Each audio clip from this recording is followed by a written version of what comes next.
Hey, Shalom. All praises go to the Most High Yahweh, Ba'ashem Yahushua, Ba'ashem HaKadosh. Double honors unto the elder apostles at Great Millstone for the teachings of the scriptures, among other things. And Shalom to the sincere Akim across the world. Right. I want to just go into basically just going off the flow as I always do, which is, I'm going to just jump up in it, right? Now, this is the book of Isaiah, chapter 47, right?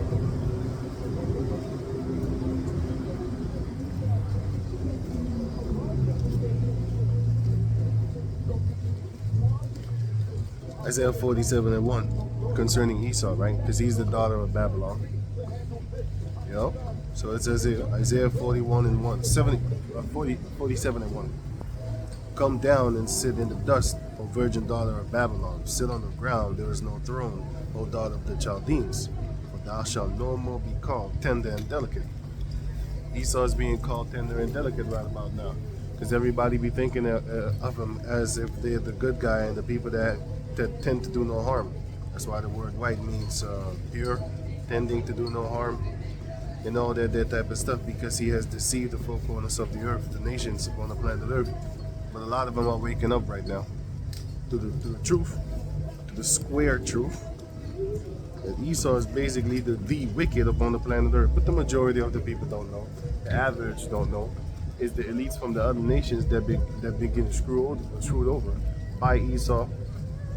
So therefore they start figuring out like, hey, wait a minute, maybe he is the devil. Right? Johnny come lately, but still they're working together in order to make sure that we stay underneath them, because they know, according to the book of 2nd Ezra chapter 2 even, 1st Ezra chapter 2, it says that all these heathen nations, they have to work together and suppress us, because or else they're going to go under. So this is Psalms 137 and 7. Remember, O Lord, the children of Edom in the day of Jerusalem, who said, brace it, even to the foundation thereof. O daughter of Babylon, who ought to be destroyed. Happy shall he be that rewarded thee as thou hast served us. So who's the daughter of Babylon? Esau. He's that virgin daughter of Babylon because his cherry never been popped. And nations are known as women in the scriptures, right? So Esau is the one that's walking around happy. But happy shall we be when we take it for verse 9. Happy shall he be that take it and dash at thy little ones against the stones, just like how they did to the natives. For example, they did to the Afro people in America, they did gator bait, right? Phuket. They smashed the conquistadors, smashed the babies against the stones and stuff like that, right? So Yahweh Bashem Yahashua is going to cause us to be happy when we get to pay them back, reward them as they had rewarded us, and it's going to be a beautiful thing, you know. Now this is 2nd Ezra chapter, no, 1st Ezra chapter 1. Verse, no, wait a minute, let me say it good. First Ezra, wait, let me look for it. 1st Ezra chapter 2, verse, oh snap. 1st Ezra chapter 2, verse, let me see.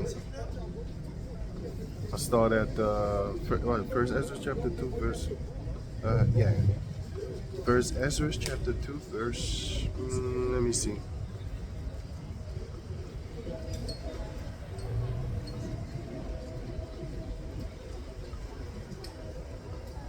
I started at 16, right? But I can get to the point. But want to hear the story first, right? Wait, did I see something here? Yeah.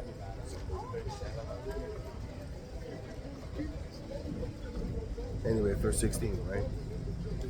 1st Ezra chapter 2, verse 16. But in the time of Artaxerxes,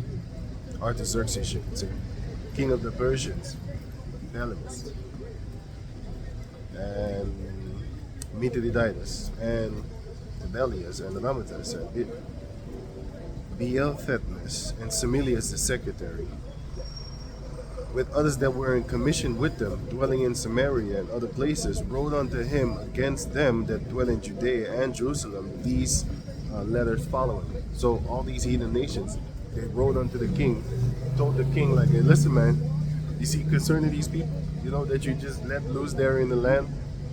This is about them. To King Artaxerxes, our Lord, thy servant, Ruthimus, the story writer, and Semelius the scribe, and the rest of their council, and the judges that were in Seleucia and Phoenice. Be it now known that to the Lord King, that the Jews that are come up from you, no, no, what? That the Jews that are up from you to us, which are the so-called Negroes, you know, it was Judah, Benjamin, and Levi, actually, being come into Jerusalem, that rebellious and wicked city, do build the marketplaces and repair the walls of it, and do lay the foundation of the temple. Now, if this city and the walls therefore thereof be made up again, they will not only refuse to give tribute, but also rebel against kings. So they knew, like, hey, shit, man, once these people be established, we're gonna have a lot of trouble subduing them because they can't even subdue themselves amongst each other. You know? That's why you have, for example, you have the so-called Mexican gangs and stuff like that. You got the J gangs and stuff like that, the Bloods and Crips. They don't have a head. You see the Mexican gangs and stuff like that, they have a head. Meaning they have a boss, a shot caller doing all these things. But the other nations of Jake, Judah, Benjamin, and Levi, they don't have that. What they're doing is they're basically their own bosses. You know? They're their own bosses. But that shows you that they don't want to listen to somebody higher up. Right, so the Latino gangs also have a head. But anyway, so it says here, First Ezra chapter 2, verse 20. As for as much as the things pertaining to the temple are now in hand, we think it meet not to neglect such a matter. Hey, my music is on. Didn't even realize that.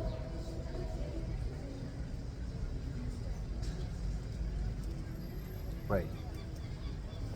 I hate standing close to the fucking mic, camera, man. I hate that shit. But I have to, man. It's messed up. Anyway, so verse 21.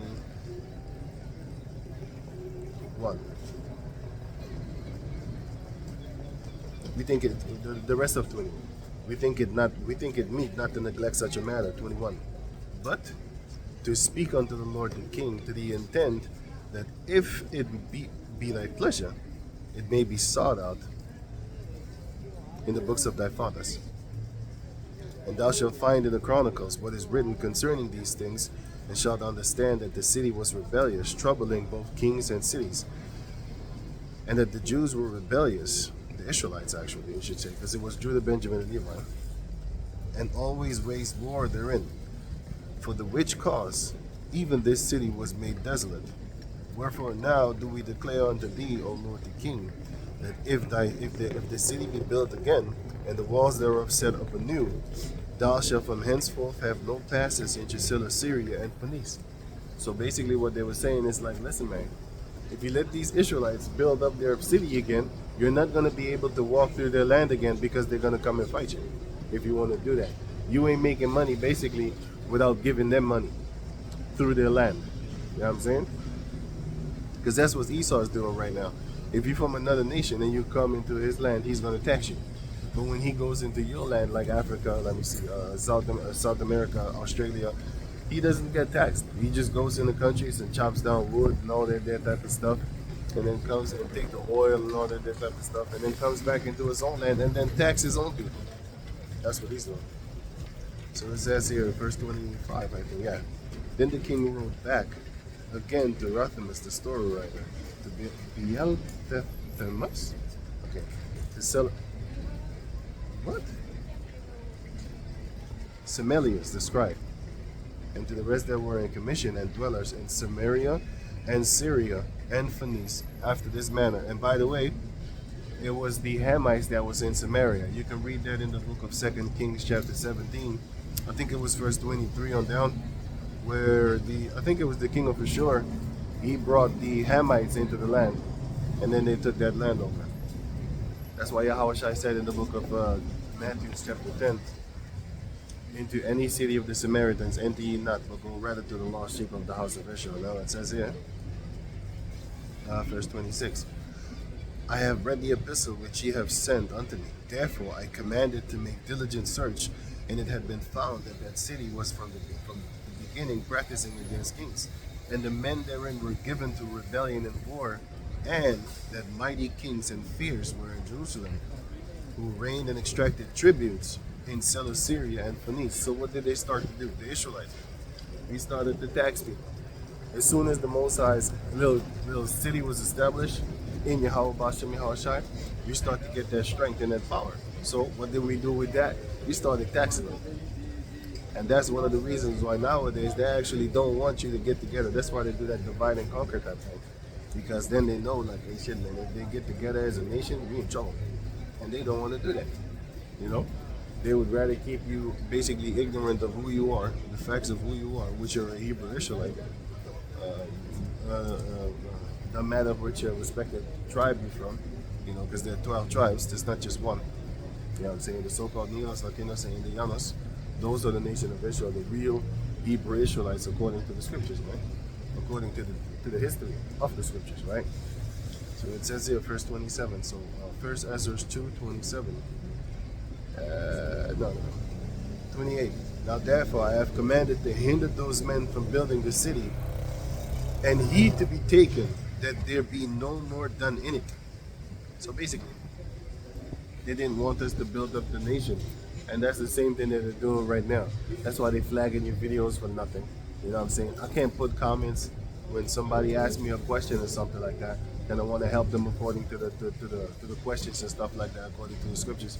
And you see that they're battling against it because they deleting my comments and stuff like that, or they're blocking it, or the comments is not showing up. So you know what I'm saying? Hey, it's all madness, man. You know, starting with the elder apostles on down years ago, decades ago, man. They've been blocking our videos. Nowadays they got that algorithm and stuff like that. So we on a shadow ban type thing. If you actually type my username in and you miss one letter, you're not getting my channel, my man. You know what I'm saying? But if you type in some stupid stuff like PewDiePie or some crazy stuff like that, the Google algorithm thing, suggestions will pop up. Do you mean this? Do you mean that? And then they will correct you.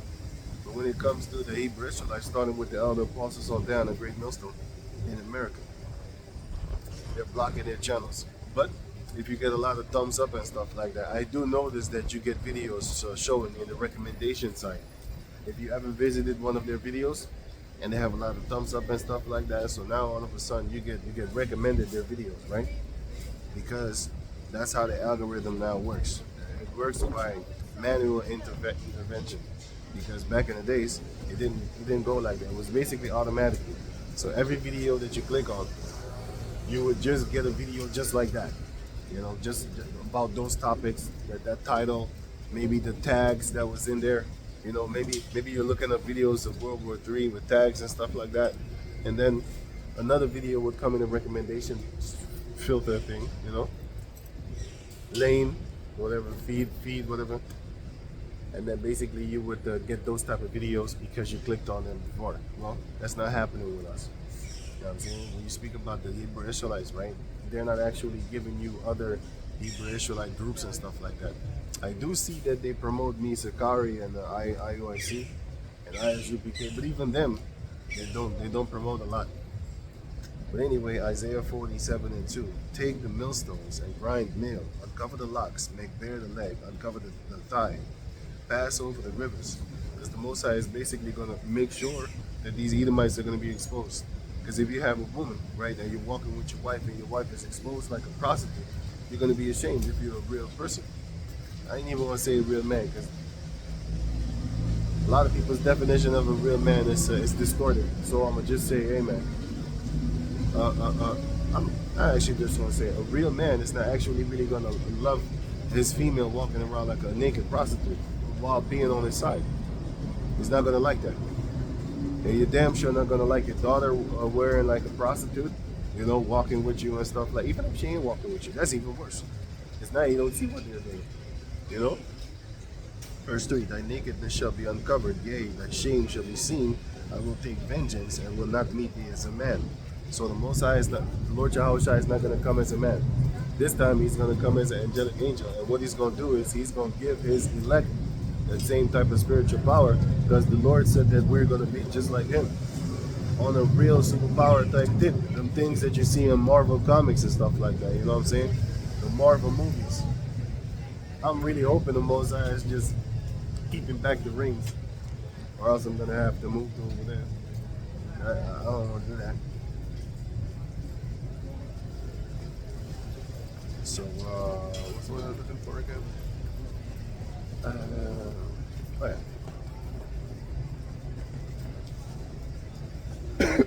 Philippines 3. And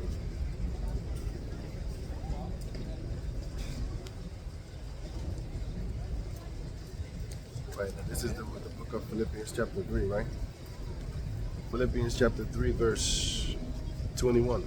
Who shall change our vile body? I'll start at 20. For our conversation is in heaven, from whence also we look for the Savior, the Lord Yahushua Mashiach, who shall change our vile body, that it may be fashioned like unto his glorious body, according to the working whereby he is able to even subdue all things unto himself. The screen is getting wet. You know? Can't even read. Right. So what it says there is that the Lord is going to actually make our bodies just like unto his body, his glorious body, right? So that's what we are waiting for. I'm looking. Because if it's really going to get wet, I have to go over there. Right. Yeah. So the Lord Yahushua said, I will not meet thee as a man. So this time when he comes back, the Edomites and the Edom nations is not going to be able to fight against him. Esau is not going to be able to actually put him in chains, slap him around, put him on the cross again and stuff like that, because he's going to come in his angelic body, and he's going to have the 144,000. Not that he needs us, not that he needs the 144,000, but that he will give them that spiritual power, right? He will give them that spiritual power, and then they're gonna have that spiritual power, with superpower, right? Superpower and spiritual power, right? So that's gonna come to pass.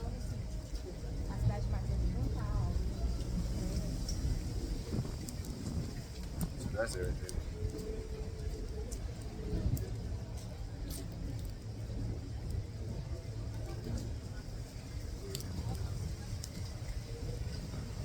Oh man, this should really have had a post.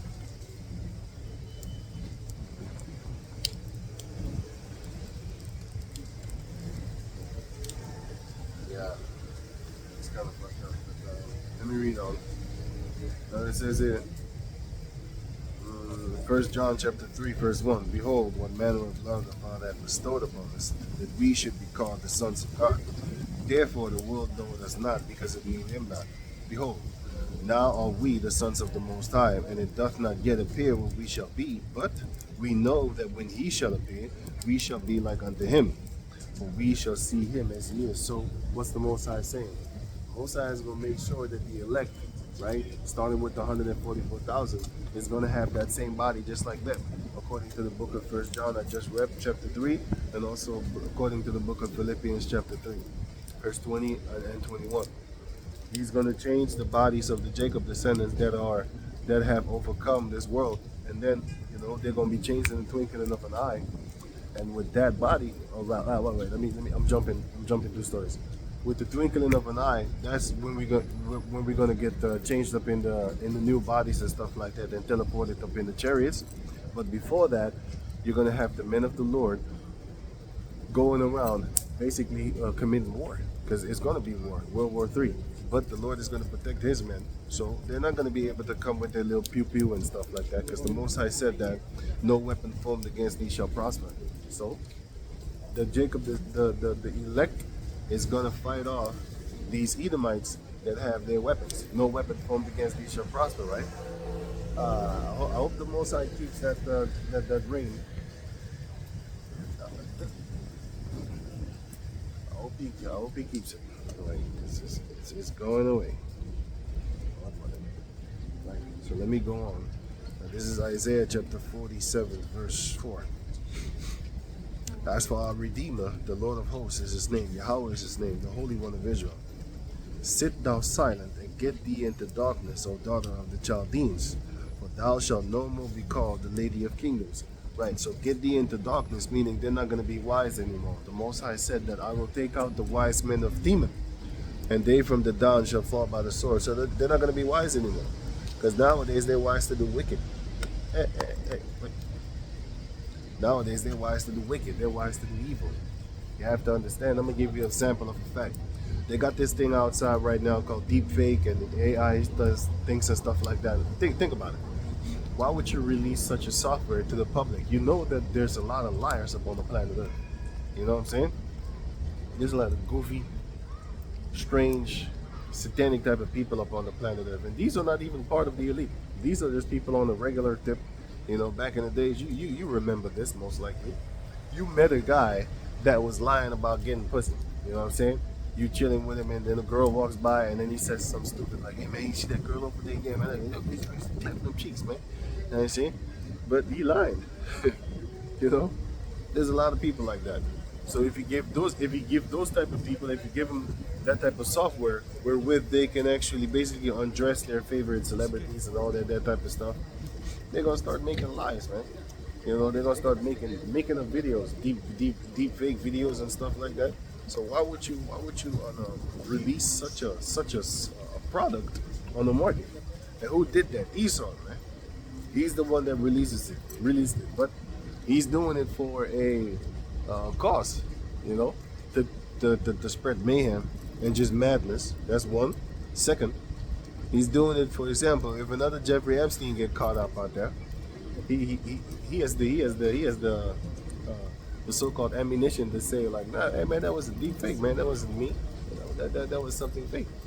You see, they're already setting up a plan in order for them to be able to lie even more.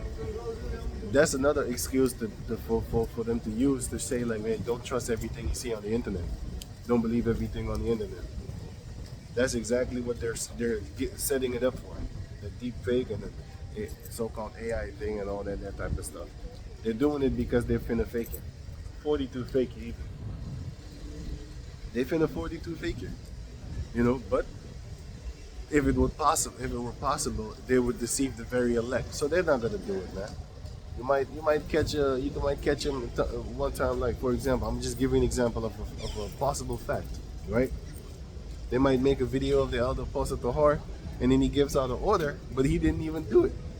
You know, he gives out an order with his voice, his face, his location, all that man, and it might be fake. That's what I'm saying, as an example, right? So it says here, Isaiah chapter 47, verse 5. Sit thou silent and get thee into darkness, O daughter of the Chaldeans, for thou shalt no more be called the Lady of Kingdoms. Because America is called the Lady of Kingdoms right now, and they are the daughter of the Chaldeans, because those are a bunch of great witches, man. The greatest witches up on the planet Earth is Esau. I'm going to give you an example. Look at Disney. There's a lot of witchcraft up in there, and there's cartoons for kids. How much more for grown-up people? That's why you got a lot of vampire movies coming out. Every year you got a new vampire movie. What are they showing you? They're showing you that they love drinking blood. It's all about death. Think about it, vampires. That shit don't exist, right? So why you make movies about it? It's not for entertainment's sake. It's actually a program. I'm gonna give you an example of a fact. In the 80s, when you hear about the rainbow, you would think, oh, the covenant of Noah and stuff like that. In the 90s, when you hear about the rainbow, you think of gold at the end of the rainbow. But nowadays, when you think of the rainbow, what do you think? You're gonna think some Sodom and Gomorrah stuff, man. Because that's what they're pushing. Like every decade, they're coming up with a new definition for something that was actually something totally different in the beginning. You know what I'm saying? For example, the word gay used to mean happy. You know what I'm saying? But now they changed it into a sodomite. So what are they saying? They're saying that they're happy to be a sodomite. That's one of the changes that they did among hundreds of changes, including the Bible. But the Lord is good. If you truly believe in the Lord, then how can a puny man upon the planet Earth destroy the works of the Bible, the words of the Lord? Sorry, he can't. What they can do is twist stuff and hide stuff. You can't destroy the word of the Lord. You can't destroy truth.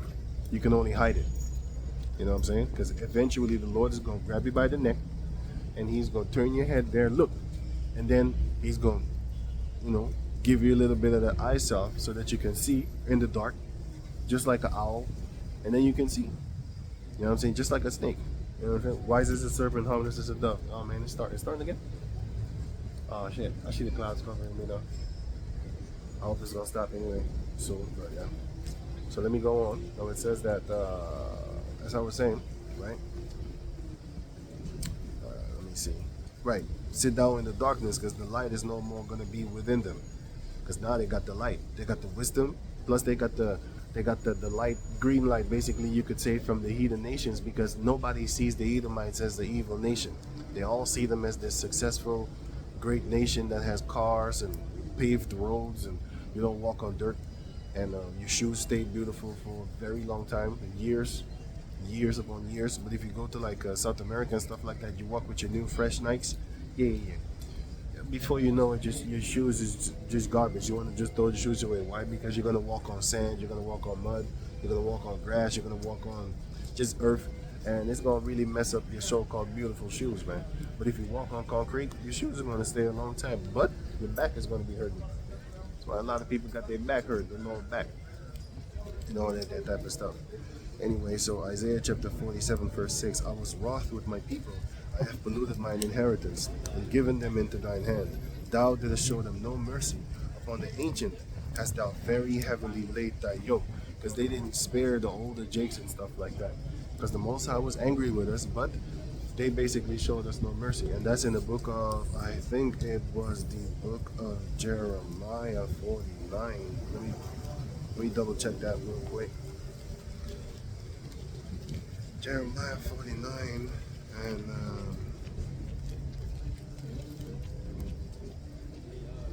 I got that motor mouth going, you know what I'm saying? Lord willing, man, Lord willing. I heard that. Yeah.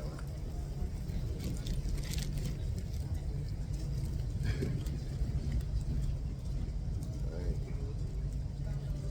I think it was Jeremiah 49. Let me see something. Yeah, I got it.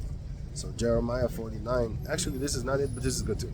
Jeremiah 49 and 12. Thus saith Yahweh, behold, they whose judgment was not to drink of the cup have assuredly drunken. And art thou he that shall altogether go unpunished? Thou shalt not go unpunished, but thou shalt surely drink of it. So they're not going to be unpunished, they're going to drink of it also. The one that I think I'm looking for is Zechariah chapter 1, verse 15. Let me get that real quick.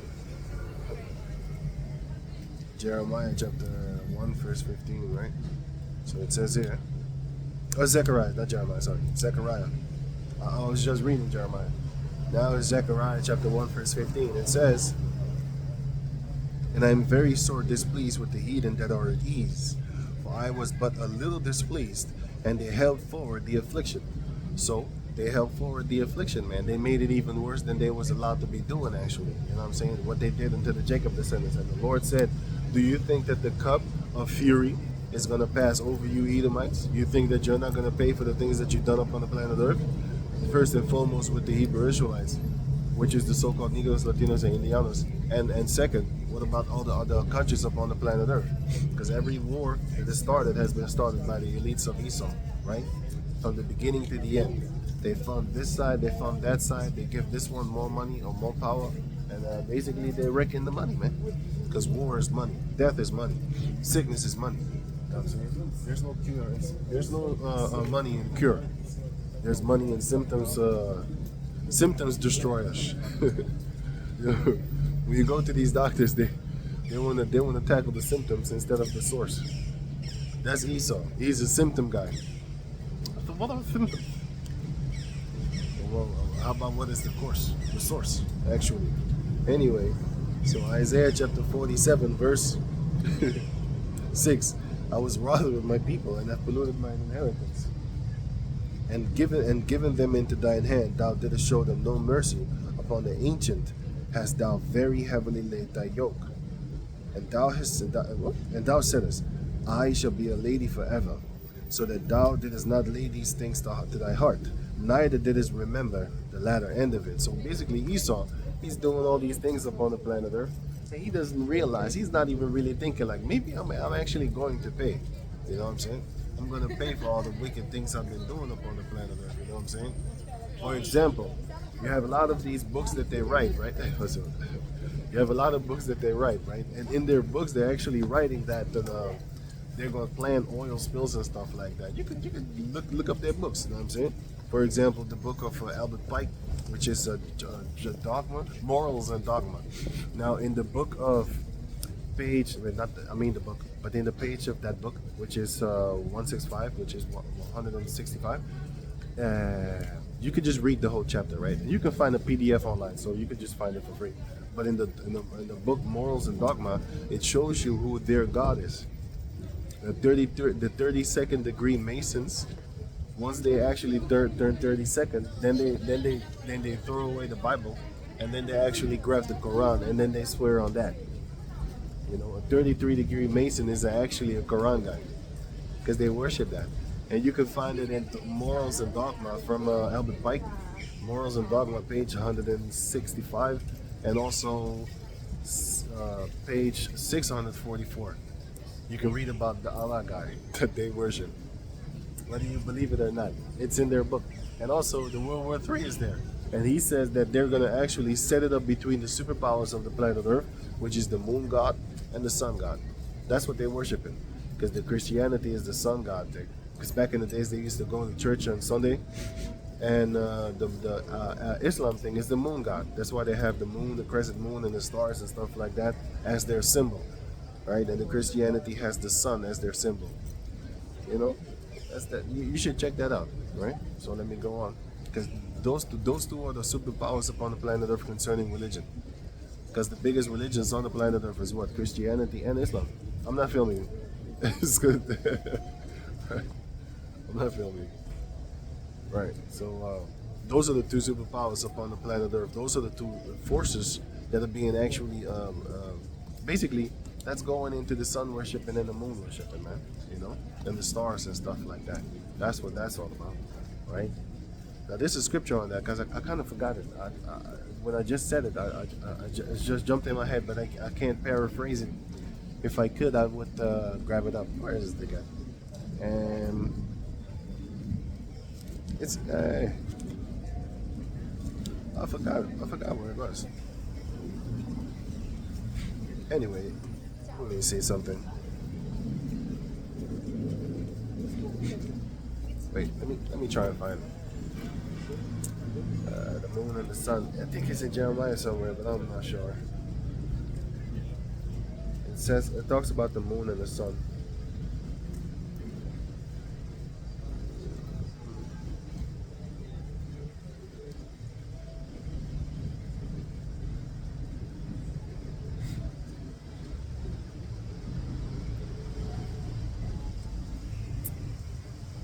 Oh yeah, I got it. Isaiah chapter, I got it. I should remember this one. Now it says here, Isaiah chapter 24, verse 23. Then the moon shall be confounded and the sun ashamed, when the Lord of hosts shall reign in Mount Zion and in Jerusalem, and before his ancients gloriously. So what is that talking about? It's talking about actually that the moon, let me read it again. And then the moon shall be confounded and the sun ashamed. So is the moon actually going to be confounded or the sun actually be ashamed? No, it's their wisdom, because the moon is a source of light, right? And especially in the nighttime, of course, right? If you go to the forest and and there's a full moon, do you know that you can see nearly everything? You can't hide. I've been in the forest in South America and stuff like that. You know that certain regions do not have light, right? So I was in the forest over there, and there was a full moon that day, man. I could see everything. You can't hide, man. You literally can't hide. But if you're in a city where there's lights around you, you're not really gonna see the light of the moon, because it's gonna be kind of corrupted, you could say, basically, right? It's like this. When you in the house, right? When you in a house and the rooms is lit, right? Can you see outside? No, you can't, because the room is lit. Now you got to turn off the light in the room that you're in, and then you are able to see outside. Well, that's the same thing concerning the moon when you are in the city. If you are in the city and you're surrounded by lights and stuff like that, you're not really going to see the effect of the moonlight, because you need to be in the dark in order for you to actually see the effect of the moonlight, right? So basically the moon represents the light, which represents wisdom, because light is wisdom in the dark, right? So the moon is going to be confounded, which is their god that they worship. They worship the moon god, man. If you didn't know about it, that's why, for example, on Wall Street, you have a little girl, and then you have a bull statue, right? That's child sacrifice. That's Molech.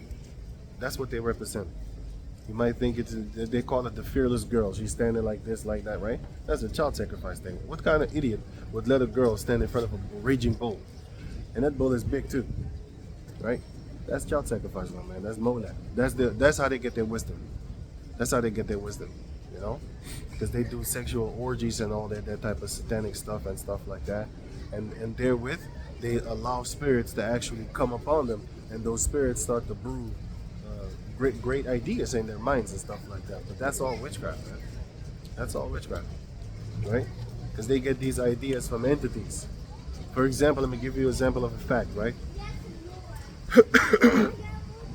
Certain people are able to actually rap really good or sing really good once they're under the influence of some kind of drug, right? Whether it be weed, whether it be sniffing, whatever, whether it be alcohol, all of a sudden they're better at their craft. Because that's a form of enhancing your own spirit, but it's also a form of actually inviting spirits to be channeled through you. And that's what they're doing, especially when they're doing their little satanic little rituals and stuff like that. So that's what they're doing. They're channeling spirits through them. But they be on a higher level because they do that sex magic, that orgy magic and all that type of nonsense and stuff like that. That's what they're doing. So that's an example of a fact of the wisdom that they actually gather from doing wicked things, right? Spiritually wicked things. But anyway, the sun is the same thing. I don't have to explain about that. That's the same thing as the moon. The sun represents light, and therefore it banishes darkness, right? And therefore you can see everything, and everything is in the light for you, right? So that's the moon. That's the sun and the moon thing, right? So let me read it again. Isaiah 24, verse 20. Isaiah 24, verse 23. The moon shall be confounded, and the sun ashamed, when the Lord of hosts shall reign in Mount Zion and in Jerusalem, and before his ancients gloriously. So they're going to be ashamed. All the wisdom that you get from bending over, all the wisdom that you get from eating children and shit like that, babies, that's the wisdom that they get. I mean, where do you think they get the stem cells from? Stem cells is gathered from babies, aborted fetuses. So where are they getting the stem cells from? Right? See? And they also get it from the brain. They say that they can get it from an adult, which I didn't even know that. Kind of don't believe it because, I think they're lying. They always do. But anyway, they say they get the stem cells from brains. So that means you're going to chop open dead people, their skulls, and get the brain for the stem cells, right? Right? Also, stem cells you get from babies. So how do you get them babies? Aborted fetuses. That's why they're not against it, because they need them stem cells. They need those babies to be killed, Molech style, in order for them to get them stem cells. That's what they're doing. That's that witchcraft. They've been doing that for centuries. Centuries upon centuries, those things has been done. But nowadays they're changing the name in order to make it sound so-called protective or something like that, like Planned Parenthood. I didn't plan this.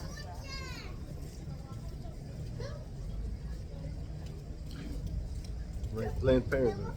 Nowadays they call it that, but it's actually Molech, man. It's actually some child sacrifice and type of witchcraft things. But anyway, Isaiah chapter 47, verse 8. Therefore, hear now this. Thou that giveth the pleasure, that dwellest carelessly, that sayest in thine heart, I am, and none else beside me. I shall not sit as a widow, neither shall I know the loss of children. So that's what Esau actually thinks within his heart of hearts, within their mind. They think, let me read it again. Therefore, hear now this. Thou that art given to pleasure. Aren't the Edomites given unto pleasure, especially America right about now? Don't you see the pleasure that's in them? Everything is about folly. Everything is about fun. You got the Jacob descendants over there. What are they thinking about? They're trying to get a rap career. Even though they all know that you got to sell your soul. You got to do this type of things. You got to do that.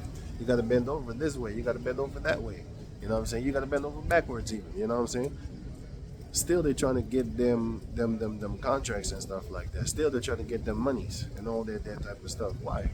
Because they are destroyed for lack of knowledge. They don't know that this is not it. This is not the world. This is not life. This is not living. Because you gotta live to work. You gotta live. You gotta work to live. That's not a good thing. Rather, it'd be better is you gotta work to eat, not work to live.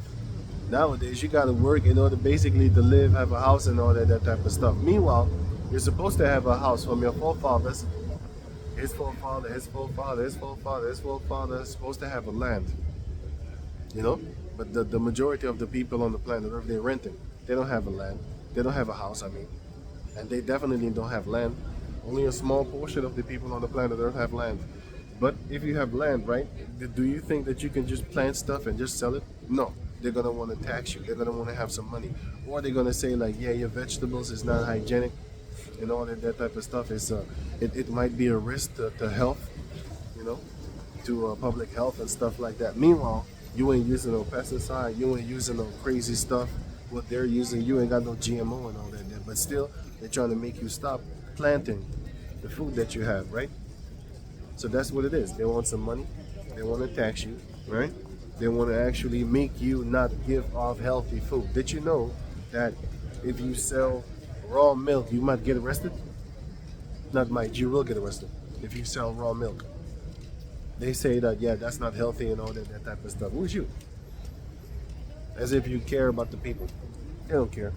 If they really cared about the people, right, they would actually ban cigarettes.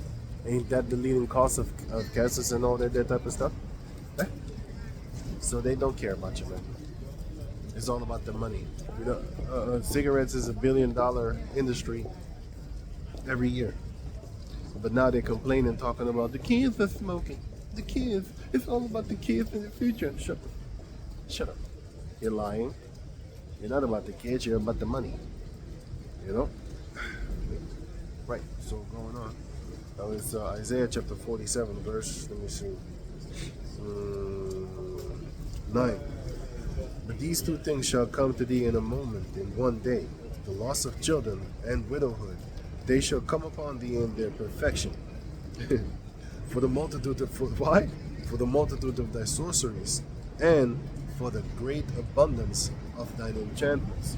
The Most High said, Esau, the daughter of Babylon, the daughter of the Chaldeans, modern day Egypt, modern day Sodom, modern day Assyria, modern day Babylon. The Most High said that there are great abundance of enchantments, man, and sorcery. You know what enchantments are? Enchantments is when you're going to chant someone. For example, letting a man dress up as a female demon, and then go and read for the children in the kindergarten and stuff like that. What has that to do with anything? That's an enchantment. What they're doing is they're putting a spell out there on you, and that spell is so powerful that people are not even really worried about it. You know what I'm saying? They're not even worried about it. But every year, you know, they will tune in for something like Drake with his little touching on 16-year-old girls and stuff like that. Which, if you actually check it out, in certain parts of the that's all bullshit, man. Look, I don't like Drake, but I'll tell you one thing: the thing that he's doing, that's not against the Lord. That's not illegal. It is against the laws of their land. But then again, what about Jeffrey Epstein? Don't you focus on that one for them? Oh shit, that's under the rug, right? Now everybody's focusing on Drake with his little 16-year-old touching on girls and stuff like that. But nobody's focusing on Jeffrey Epstein and his whole fucking crew. His whole crew. The princes of England, the princes of the Netherlands, the princes of the so-called kings, whatever the hell they call themselves, of France and Spain. They're all doing the same shit. They're even worse than Jeffrey Epstein because they're not getting talked about. But everybody's focusing on R. Kelly and Drake and all that type of nonsense and stuff like that. Why? Because, well, the people of the earth will love the rich more than they will love, wait, let me say it better. The people of the earth, they will love the wealthy more than they would love the rich. Because what's more fun for them to do? To talk upon a person that they can see. You see, the elites, you can't see them. That's why everybody's actually pointing the finger at Bill Gates, saying that he wants to take over the world. It's not no damn Bill Gates, man. It's his whole clique, which you don't see. So everybody's now focusing on Bill Gates, that so-called self-proclaimed doctor. If you got millions, you can just make yourself a doctor, by the way. Anyway, everybody's focusing on that. Him, sorry, because he's the face of the program of the company, which is Microsoft, which he's not being associated with anyway nowadays. Ain't nobody really associating him with Microsoft anymore, man. You know, they're associating him with the vaccine pusher guy. You know, every decade they change their titles. You know, just like Bruce Gender. First he was a man, now he calls himself a woman. He's not a woman. He calls himself one. His name is Bruce Gender. That's his name. He's a man. He will always be a man. He will die a man. Even if he chop all his body parts off, take estrogen to his butt cheeks start filling up, you're still a dude. You're not a woman. You can never be. You shall never be. But you can call yourself that one. You know what I call you? Delusional, demonic, and just full of lies. Anyway, so it says here, man, my stuff is getting so wet it start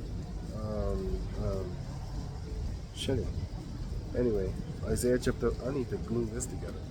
Isaiah chapter 47 verse 9 again. But these two things shall come to thee in a moment and one day. The loss of children and widowhood.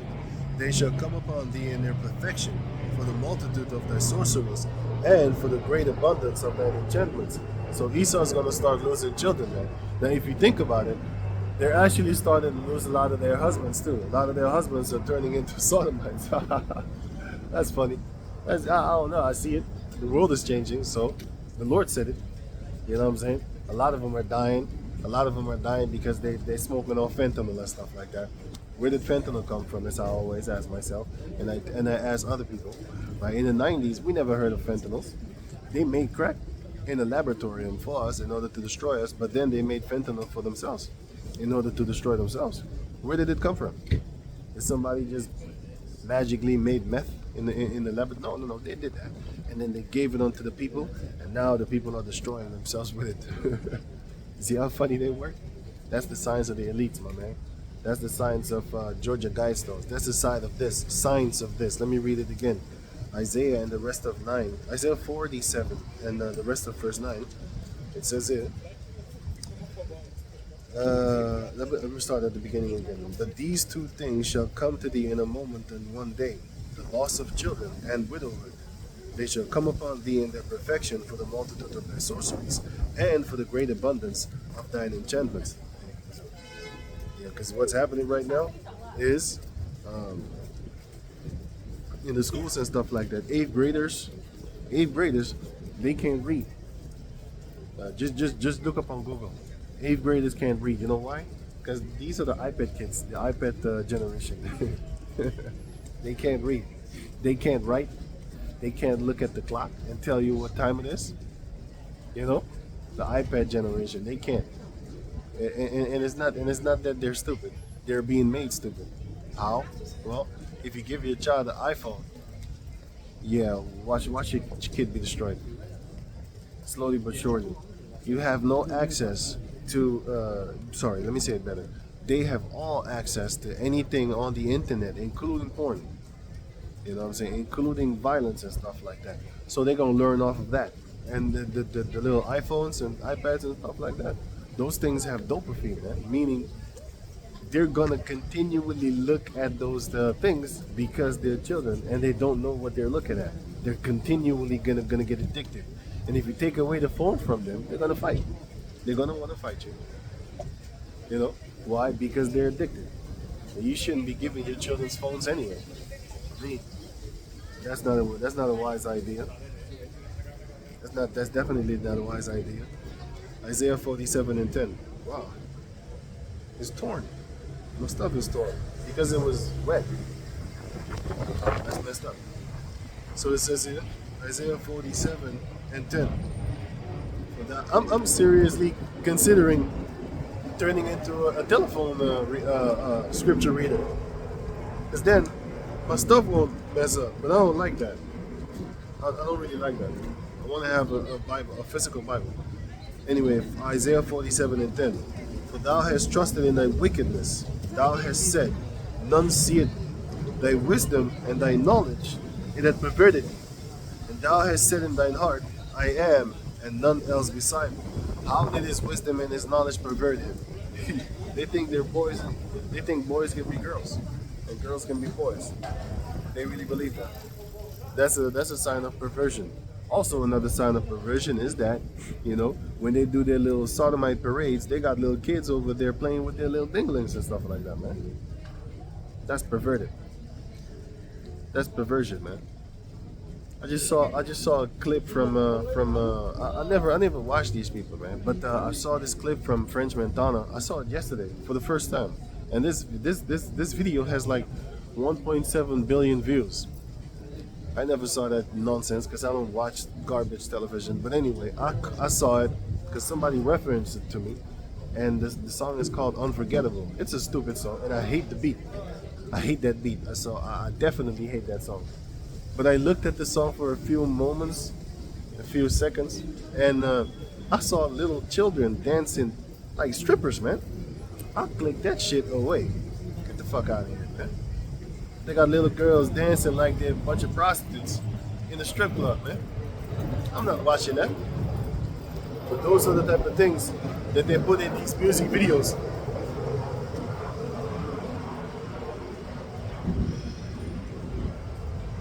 Those are the type of things that they put in these music videos nowadays.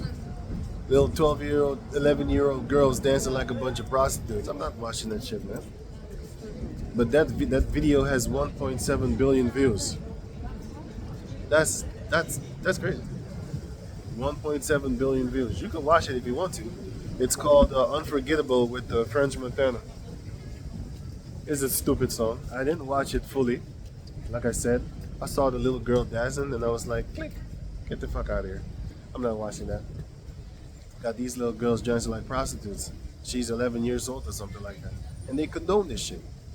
I'm not watching that. I'm not watching that shit, man.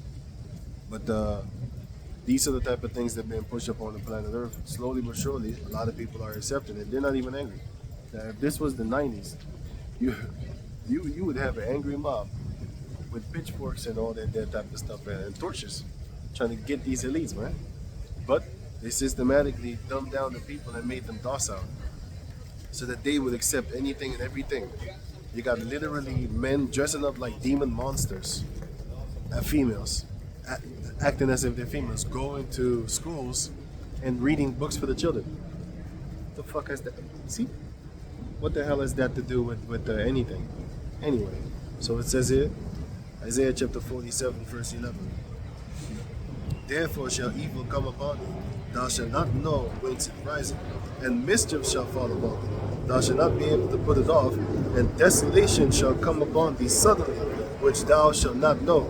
So Esau, all of a sudden, Esau is going to get destroyed, man.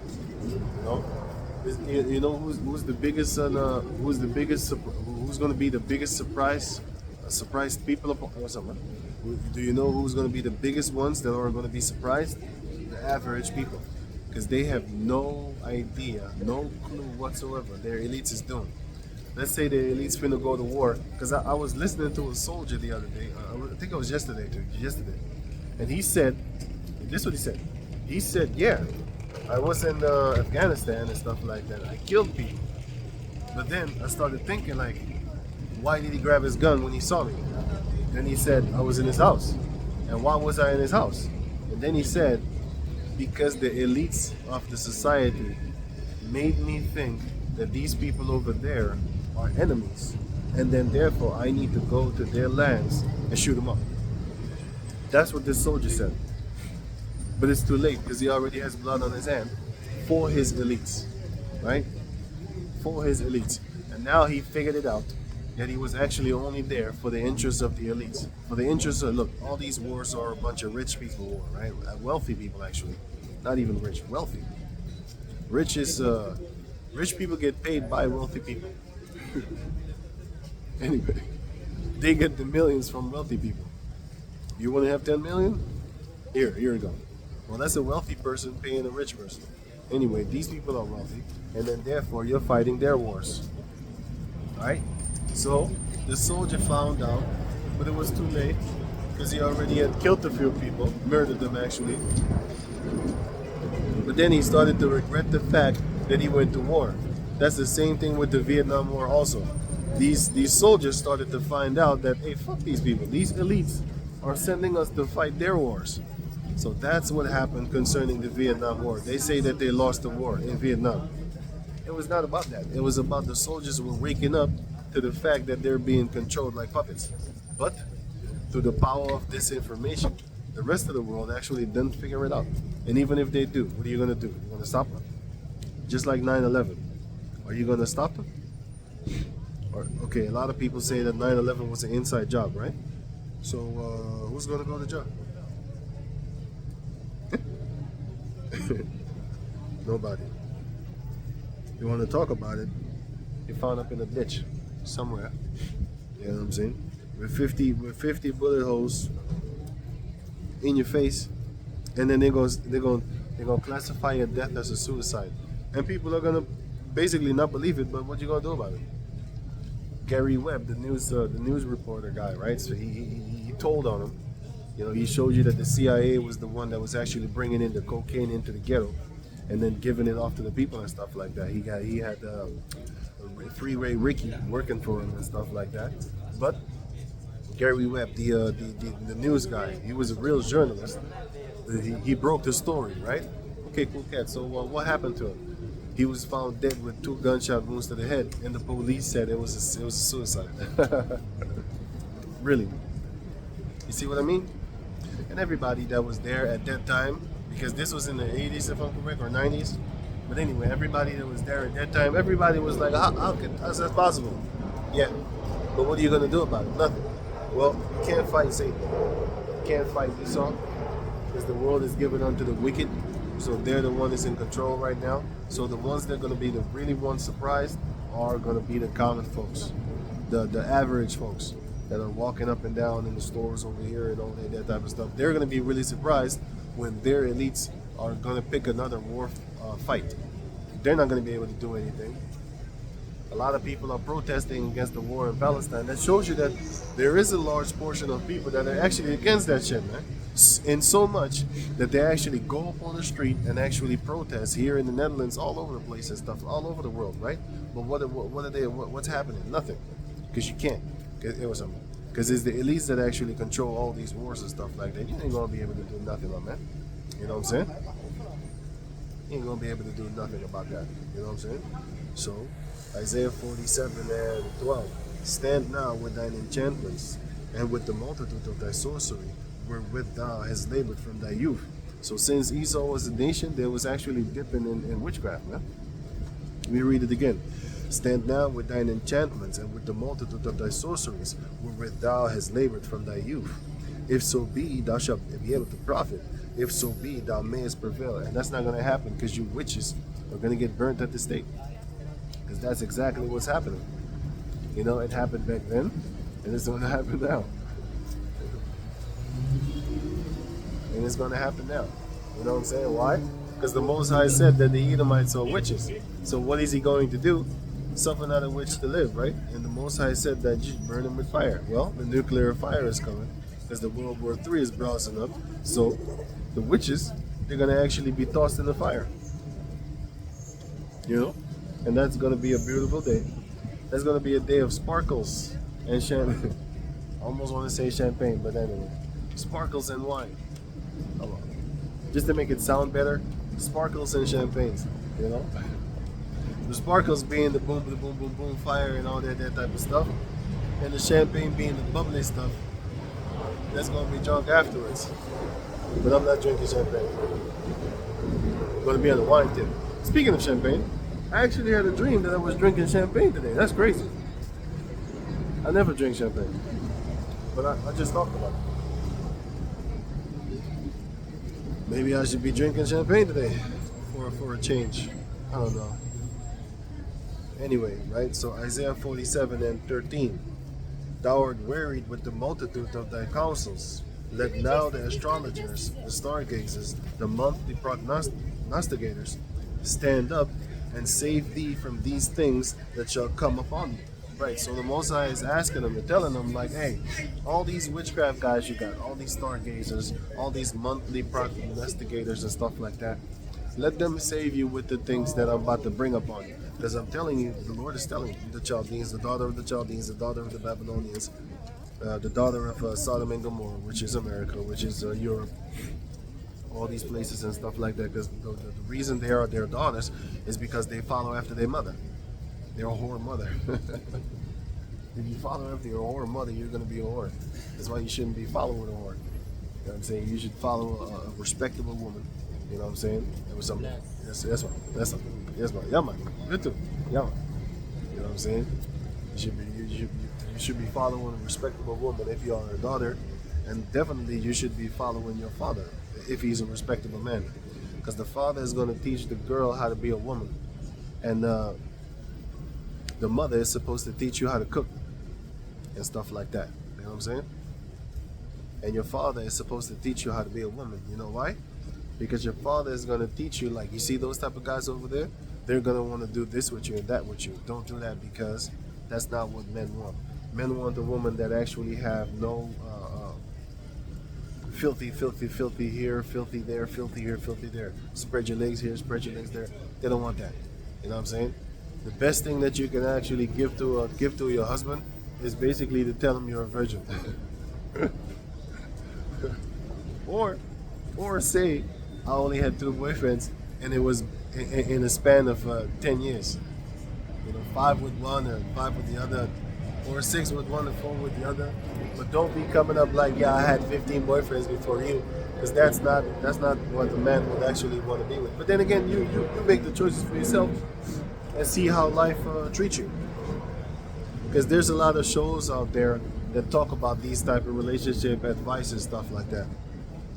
Yeah, you should go listen to them though, because I don't even want to do that. But actually, on a spiritual type tip, a man can actually make a girl into teach his daughter how to be a woman, and your wife is supposed to teach her daughter how to cook and all these type of things and stuff like that.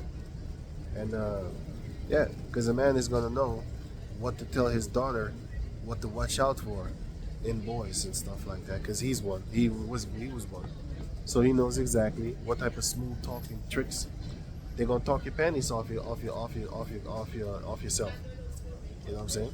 Don't let them talk your panties off. That's what a father is gonna teach his daughter. You know. And if your daughter loves her father, most likely she's not gonna do that, because she's always gonna listen to you. But then again, pray to Yahweh B'Shem Yahushai that you get a daughter that listens to you, right? Not a beast. So Isaiah 47 and 13. Thou art wearied in the multitude of thy counsels.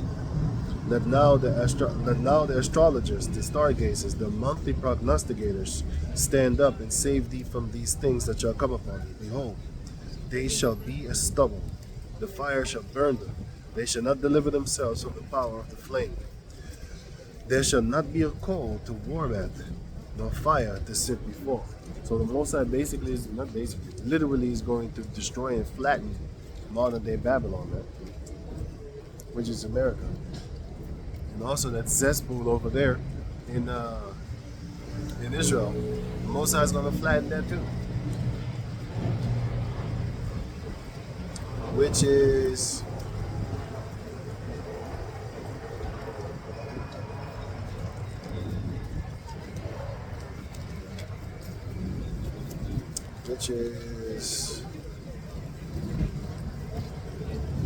right, Jeremiah 49, right? Jeremiah 49 and Jeremiah 49 and 20. It says it, therefore hear the counsel of the Lord that he had taken against Edom, and his purpose that he had purposed against the inhabitants of Teman. Surely the least of the flock shall draw them out. Surely he shall make their habitation desolate with them. So, what is the Most High going to do? He's going to make sure that you're gonna have these Edomites, because the Lord said that they're gonna start wars and stuff like that, and the Most High is gonna make sure that He's gonna start war with for example, Iran, right? And then therefore they're gonna get flattened because Russia is gonna step in and protect Iran, and all these places and stuff like that is gonna actually jump in. What's up? Yama yama. Yeah. Right.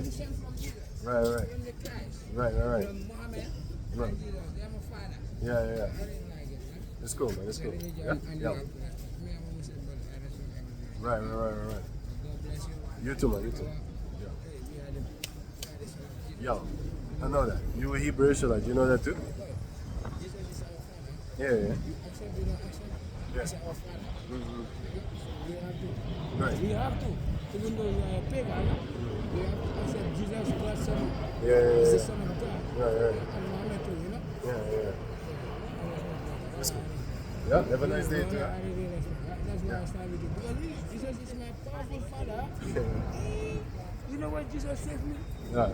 Jesus saved me from a lot of things. Yeah. I should die, but right now, Where are you from? I'm from Gambia. Gambia. Oh, okay, I'm from Suriname, South America. I never see a Suriname guy like this. Because the Bible, I swear, this is the first time. Yeah. I see in my whole life, it's when I was passing, to take the Bible and preach it. Yeah. Yes, man. It's cool. Yeah, you too, man. How we do? Yeah. Yes, man. Yeah. I know you are a real Christian. Yeah. Good. One love, man. Yes, man. Right. So it says here, now the book of Jeremiah chapter 49 verse 20, therefore hear the counsel of the Lord that he had taken against Edom and his purpose, that he has purpose against the inhabitants of Teman. Surely the least of the flock shall draw them out. Surely he shall make their habitation desolate with them. The earth is moved at the noise of their fall. At the cry, the noise thereof was heard in the Red Sea. So basically, the whole earth is gonna actually know when Esau's fallen, man. They're gonna talk about it all the way going back to the Middle East, even in Australia over there. They're gonna know like, hey, Yahweh Bashem Yahushua took down America, and also the Most High is gonna take down Israel. Why? Because those are not the real Israelites. And America is not the real Christians. You know? They're Edomites of the scriptures. He was drunk. People are high out there. People are high out their damn mind, man. They're high out their damn mind.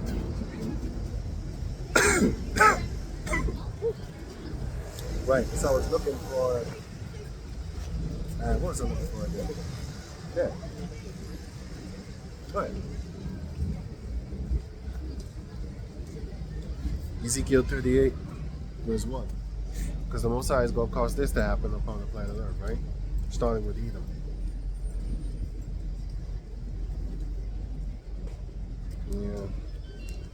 Yeah. Ezekiel 38 and 1. And the word of the Lord came unto me, saying, Son of man, set thy face against God and the land of Magog, the chief prince of Meshech and Tubal, and prophesy against them, and say, Thus saith Yahweh the power, Behold, I am against thee, O God, the chief prince of Meshech and Tubal, and I will turn thee back and put hooks into thy jaw. Basically, he's going to make them remember and stuff like that, remind them of the things. And I will turn thee back and put hooks into thy jaws, and I will bring thee forth and all thine army, horses and horsemen, all of them clothed with all sorts of armor, even a great company with bucklers and shields, all of them handling swords.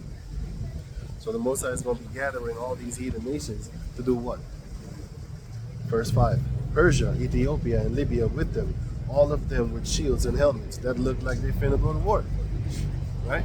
All of them with shields and helmets and stuff like that. That looked like they finna go to war. And that's exactly what's happening right here in the present time right now. So Persia is nowadays called Iran. Nowadays Persia is called Iran. Right? So it says verse 5. Persia, Ethiopia, which is Cush, and Libya, which is one of the Hamite nations, but nowadays it's the Arabs that are in that land over there. So they're the ones that are actually going to get together with Elam, also Elam, which is Persia. They're going to get together, and then World War III is going to start because that's how they're going to fight about it. First, it's going to be about economic money and stuff like that, power, regional authorities and stuff like that, because that's what's happening right now. The regional authorities is happening right now because they're fighting about the shipments and the no-fly zone, and you can't bring your shipments here, and they banning Russia from selling vodka and stuff like that, which is not, it's not harming the president, it's harming the middle class Russian people themselves. So they're fighting against each other, putting sanctions upon one another and stuff like that. So all that there is actually gearing up because they're gonna get angry and then they're gonna fight. And they got weapons of real mass destruction, and they really got that. They really got that. It's not France has it. That Netherlands, England, America definitely has them. Russia definitely has them. China has it. North Korea has them. Pakistan has them. Iran has them. So all these places got the nuclear powers and stuff like that. They got the weapons. So if somebody gets like trigger happy stupid, then somebody gonna press the button and everybody gonna start pressing the button. Then it's gonna be a real battle of superpowers of war. Nuclear type war, bombings and stuff like that, right? So it says here, verse 6, Ezekiel 38:6, Gomer and all his bands, the house of Tolgarba, of the north quarters and all his bands, and many people with thee. Be thou prepared, and prepare thyself, thou and all thy company that are assembled unto thee, and be thou a guard unto them. So who's going to be able to actually help all these people? Russia. Because Russia has their military has a superpower compared to America. So when America goes down there and starts bullying these other nations that Russia has invested in, then the least of them, like a small group of these Edomites, preferably the Amalekites, because they're a very small group compared to all the other tribes of Esau, then they're going to start a war, because they're going to actually pick a fight with the people of that believe in Islam and stuff like that, and then you're going to have that war.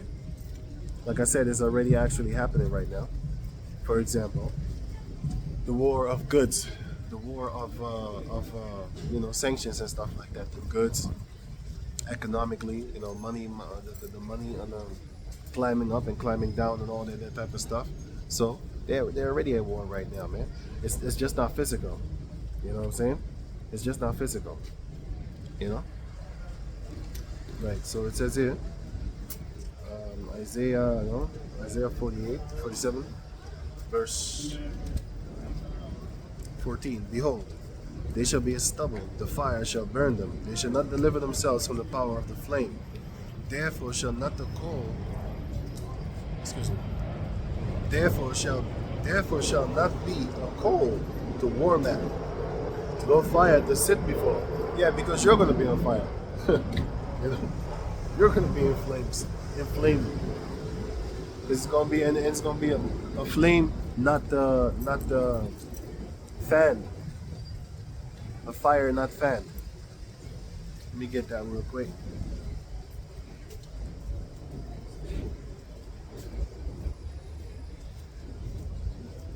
A fire, not fanned.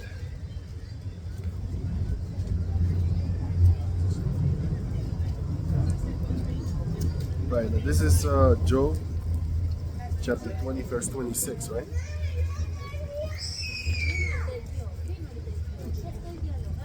And it says right. It says here, so Job chapter 20, verse 26, it says, all darkness shall be hid in his secret places. A fire not blown shall consume him. It shall go ill with him that is left in his tabernacle.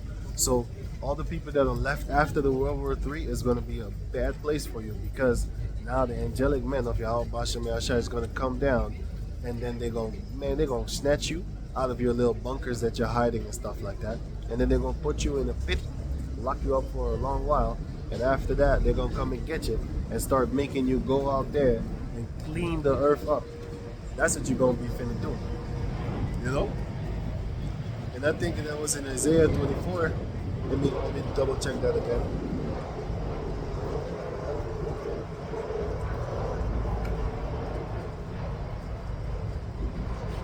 If I'm correct.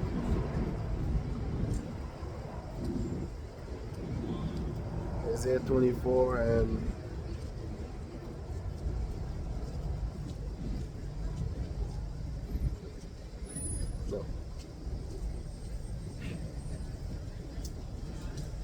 Ezekiel then. Continual.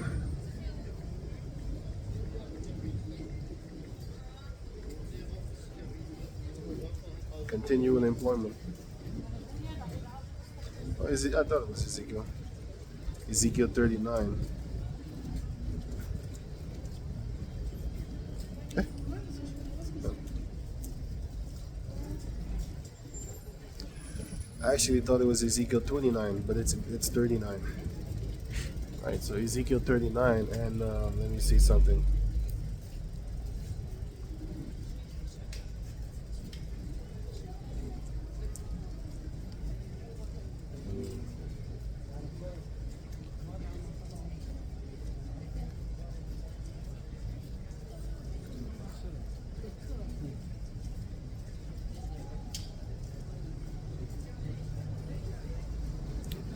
Ezekiel 39, and let me see. Okay. Ezekiel 29 and 11. It says, "And it shall come to pass in that day that I will give unto Gog a place there of graves in Israel." Sorry. Right, a place in Israel. "The valley of the passengers on the east of the sea, and it shall stop the noises of the passengers, the noses of the passengers.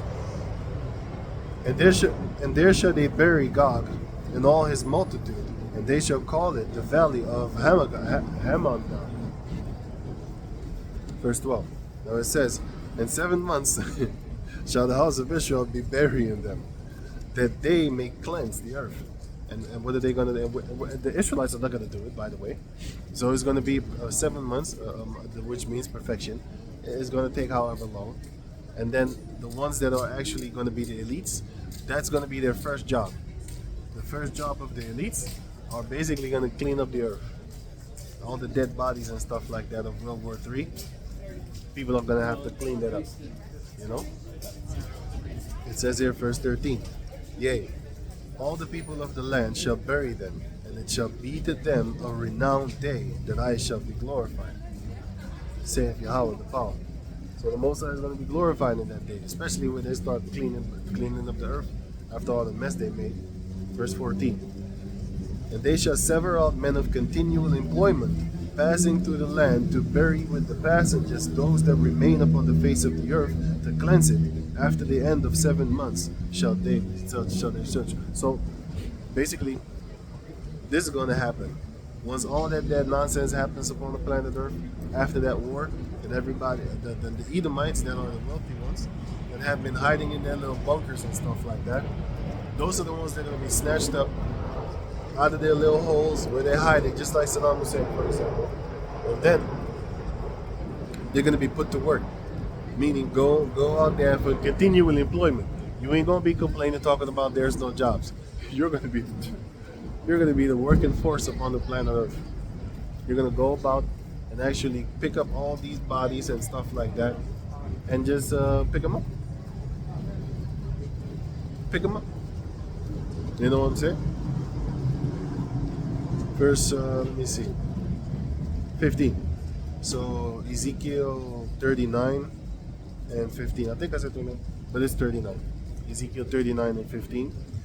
"And the passengers that pass through the land, when any seeth a man's bone, then shall he set up a sign by it, till the buriers have buried it in the valley of Hamon. Right. In the valley of Hamongog. So what's going to happen is this. You're going to have certain of you, maybe a Hamite, because we're going to make the Edomites do the real filthy work. You're going to have a Hamite going about in front of the buriers, and then he's going to put a mark where he sees these bodies. He's going to put a mark, just like how the cops put up like evidences and stuff like that. He's going to put a mark, and then he's going to wink the burier Edomites, the wealthy ones that had been hiding in their little bunkers. He's going to tell them like, hey, so bodies over there, bodies over there, bodies over there, and then he's going to keep it moving. And they're going to come and they're going to bury the rest of their people. The ones that did not disintegrate in that nuclear fire. You know? The ones that went down in the time of, once the Jacob descendants get that power. They're going to be slaughtering people, butchering, that type of stuff. You know? So, Isaiah chapter 40. Oh no, wait. Let me read. Hey, it's right here. Huh?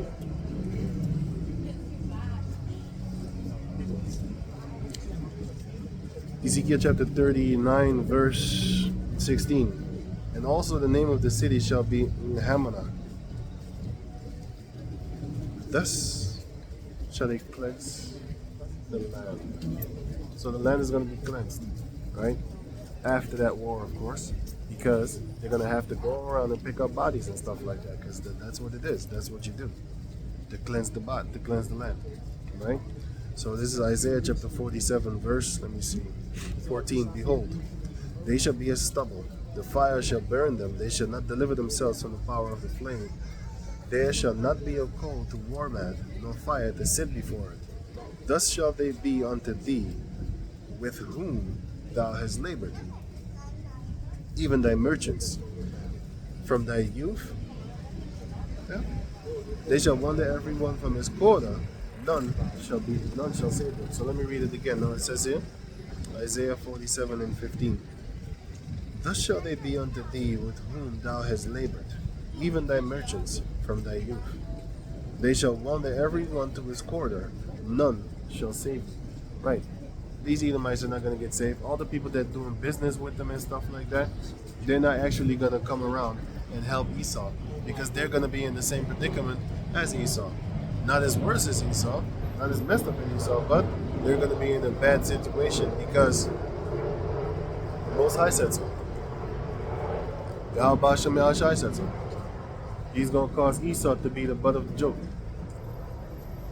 You know, the worst of the worst. The book of Obadiah, chapter 1, verse says so. Chapter 1, verse 1. Obadiah, chapter 1 and 1. The vision of Obadiah, thus saith Yahweh the power concerning Edom. We have heard a rumor from the Lord, and an ambassador is sent among the heathen. Arise ye, and let us rise up against her in battle. So the Most High is telling Esau, like, hey, these nations are in a battle here, man. You know, it's going to be a war out there for you. Behold, I have made thee small among the heathen, thou art greatly despised. So Esau is going to be despised, man. Now he's the light of the world. He's the beauty of the Chaldeans, as a whole country.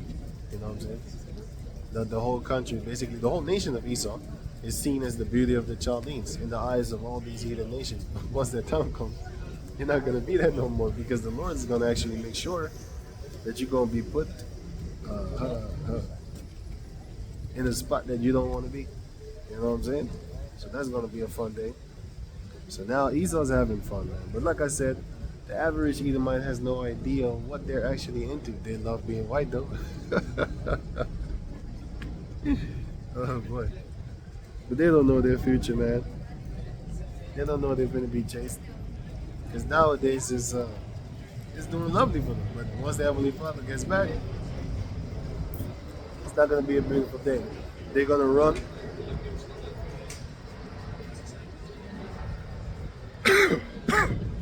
They're going to run away from trying to be an Edomite. But you can't hide, because you got the curse of Cain on you. You got the mark of Cain on you, so you can't hide.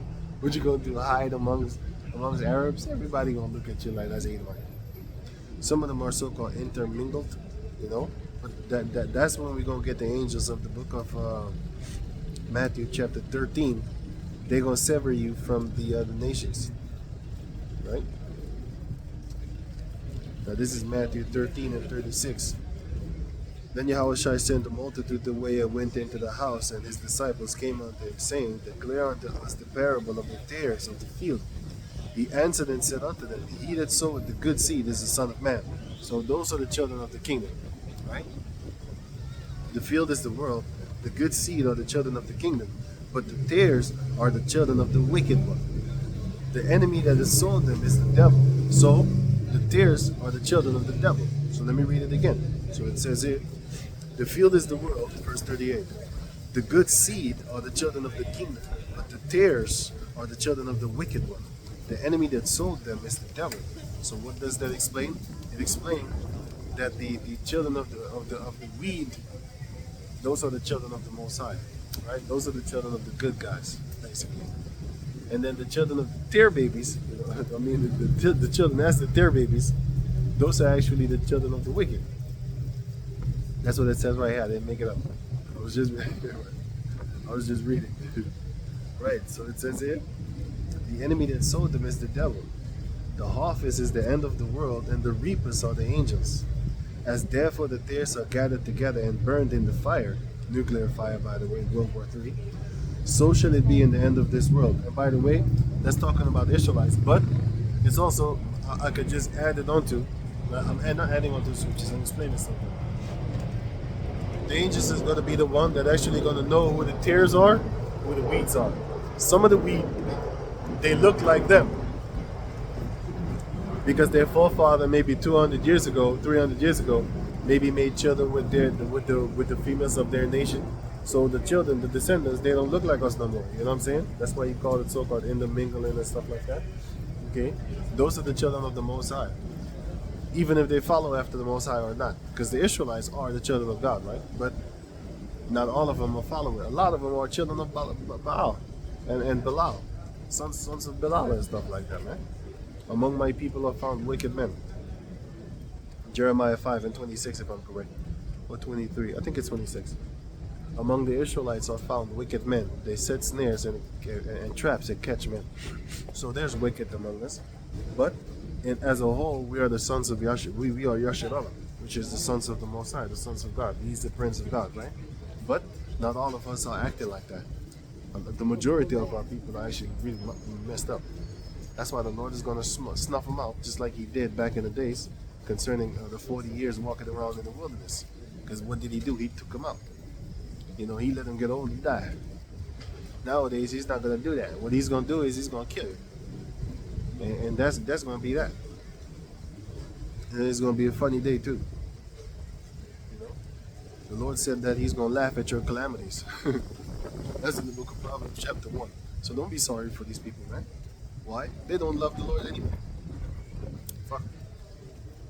Matthew 13 and 40.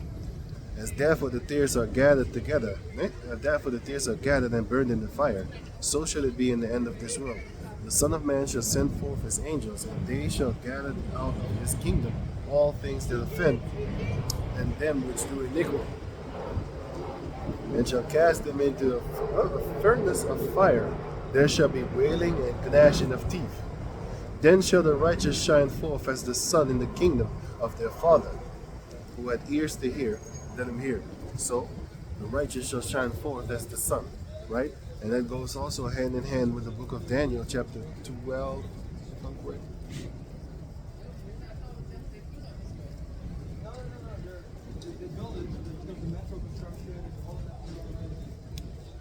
What was it again? Daniel? Was it Daniel? Was it Daniel? No, it wasn't Daniel. I think it was, what was it again?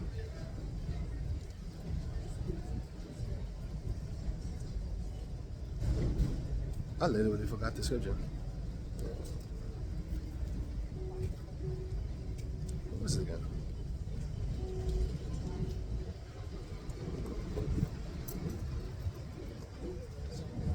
I think it was Ecclesiastes.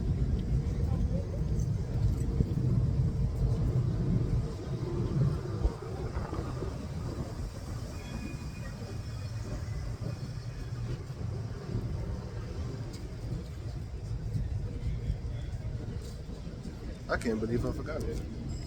Anyway, I'll find it.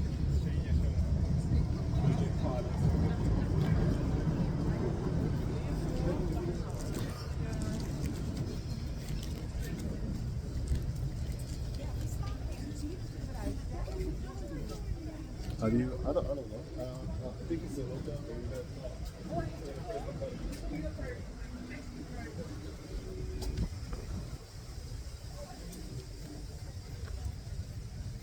Right, so it says, Michael the great angel shall fight for thee. Let me see something in there.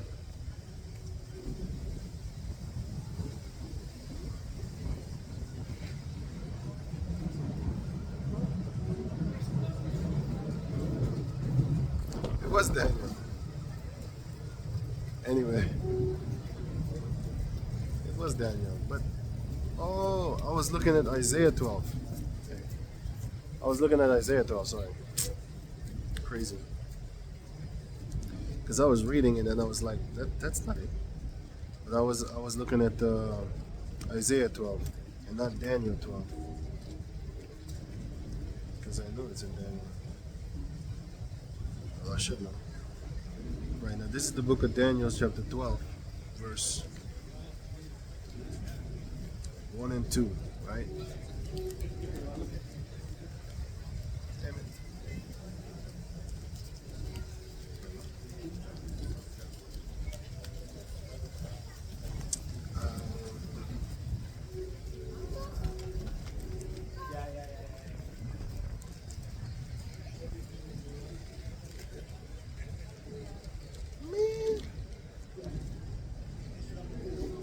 Because my thing was wet, it's all stuck to each other now.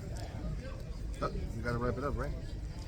Now this is Daniel 12 and 1, right? Now it says here,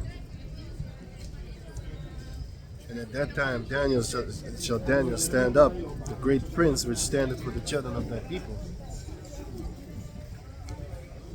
And there shall be a time of trouble, such as never was since there was a nation, even to that time. And at that time thy people shall be delivered, every one that shall be found written in the book. So the ones that are written in the book, those are the only ones that are going to be saved. So not the whole world. Many are called, but few are chosen. That's what the Lord said. So the majority of them are going to actually find that nuclear bomb to kiss. And many of them that sleep in the dust of the earth shall awake, some to everlasting life, and some to shame and everlasting contempt. And they that be wise shall shine as the brightness of the firmament, and they that turn many to righteousness as the stars forever and ever. That's what I'm looking for. So let me read it again. Daniel chapter 12, verse 3.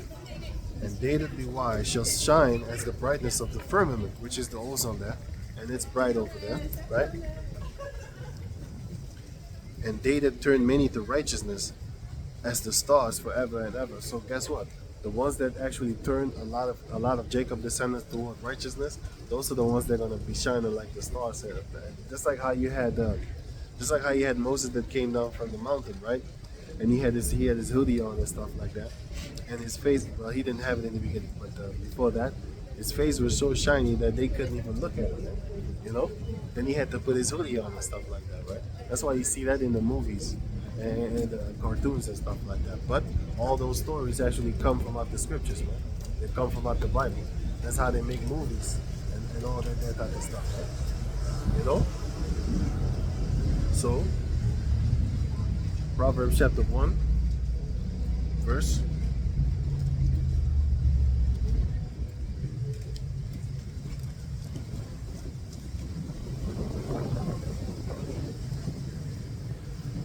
20. Wisdom cried without, right? So it says here, wisdom cried without. She uttered her voice in the streets. She cried in the chief place of conquerors, in the openings of the gates. In the city she uttered her words, saying, how long, ye simple one, will you love simplicity, and the scorners delight in their scorning, and fools hate knowledge? Because if you a fool, you hate knowledge, right? A fool would think like a boy is a girl and a girl is a boy. And you a fool, you know? For example. Because you got those type of fools right about that. And but it's actually talking about the one of knowledge, you know what I'm saying? For example, if you tell Jacob descendant, like, listen man, we ain't no black people. Or we're not no Africans and stuff like that. He's going trying to explain to you how he is and all that type of stuff. But they wisdom doesn't go further back than what they have been taught. Instead of actually learning off of themselves. You know what I'm saying? Because you can't be something that another person calls you. I'm gonna give you an example of a fact. People in Japan don't call themselves Japanese people. They call themselves Nihon or Nihon something like that. Nihon Mina, something like that. Nihon. And the Native Americans also didn't call themselves Native Americans. Now they call themselves indigenous people. That's not a race. That's not a race. You are the Hebrew Israelites, my man. One of the 12 tribes, right? Indigenous is not a race. You know what I'm saying? Hispanic is also not a race. Because you're not from Spain. Okay? You're not from Spain. And if you go to the Spaniards, people, they don't like you neither. They're called conquistadors.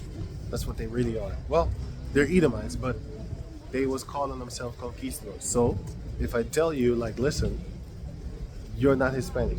You're actually one of the tribes, the lost sheep, the lost tribes of the nation of Israel. Then they want to get smart with me. Like, no, that's not what we is. It's our people are the Taino Indianos and all that. Yeah. But those are the Hebrew Israelites. They just called themselves Tainos. Pardon, and all that type of stuff.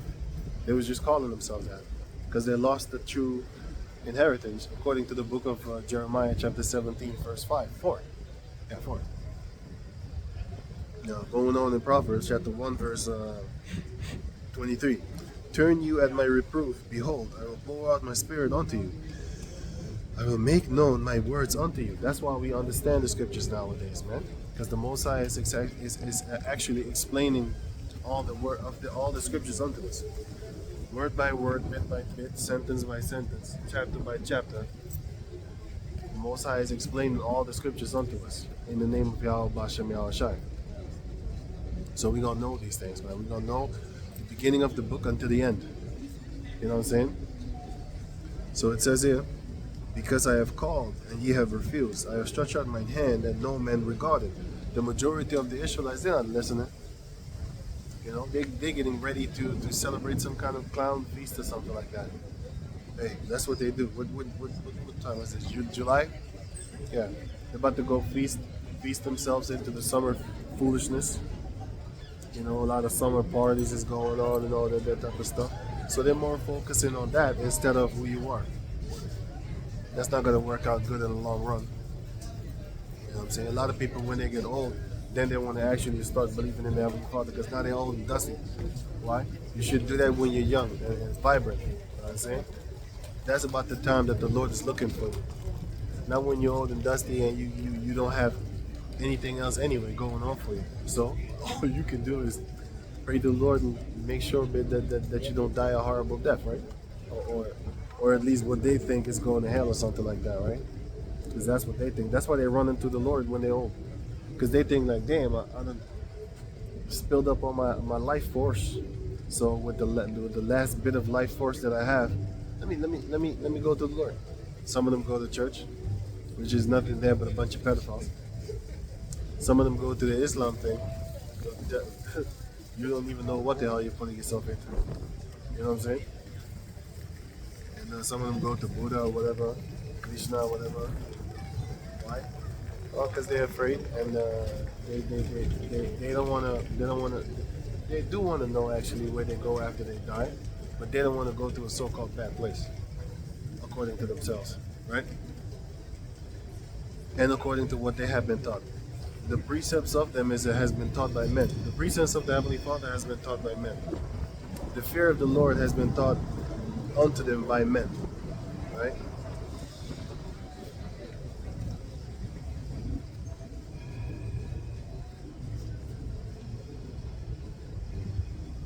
That's Isaiah chapter 29, verse 13. It says, let me see.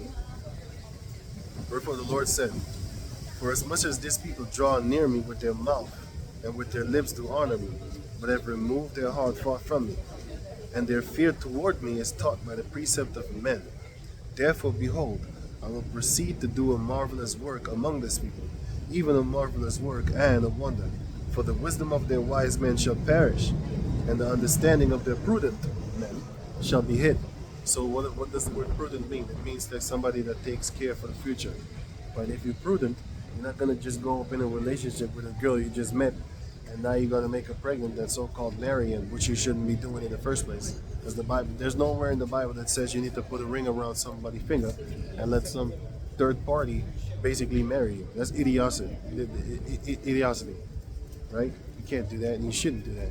You know, that's foolishness. But how do you do marry? The word marry means join together. So the second that you have sex with a virgin chick, that's actually your wife. Because now you're married, joined together. That is what the word marriage means. It doesn't mean slap a ring around your finger and talking about your loyalty right now because of the ring. That goes into some Egyptian nonsense that they believe that once you put that ring on, then even in death, then you're still going to be together. That's bondage. You don't do that. As soon as you die, you're released from that bondage, right? So if the husband dies or the wife dies, the husband is the wife is allowed to marry another, right? And if she wants to, she could stay alone too. But after the husband dies, then she is allowed to marry another. Other than that, she's not allowed to do that. Then you shouldn't be picking your spouse, because what do they even say? Even in the things that they don't even even in the things that they say that they believe in, which is until death do you part, through sickness and health and whatever, wealth and all that there, until death do you part, right? Why are they getting divorced if they put that vow, until death do you part? Aren't you supposed to die with your husband? Why are y'all getting a divorce? Y'all don't even believe in your own bullshit. You don't even believe in your own hypocrisy, man. Right? Because it says right here, Jude, chapter 1, there's only one chapter, by the way, but the book of Jude, right? Chapter 1.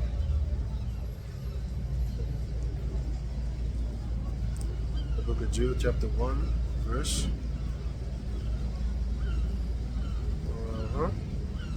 Jude, chapter 1, verse, let me see.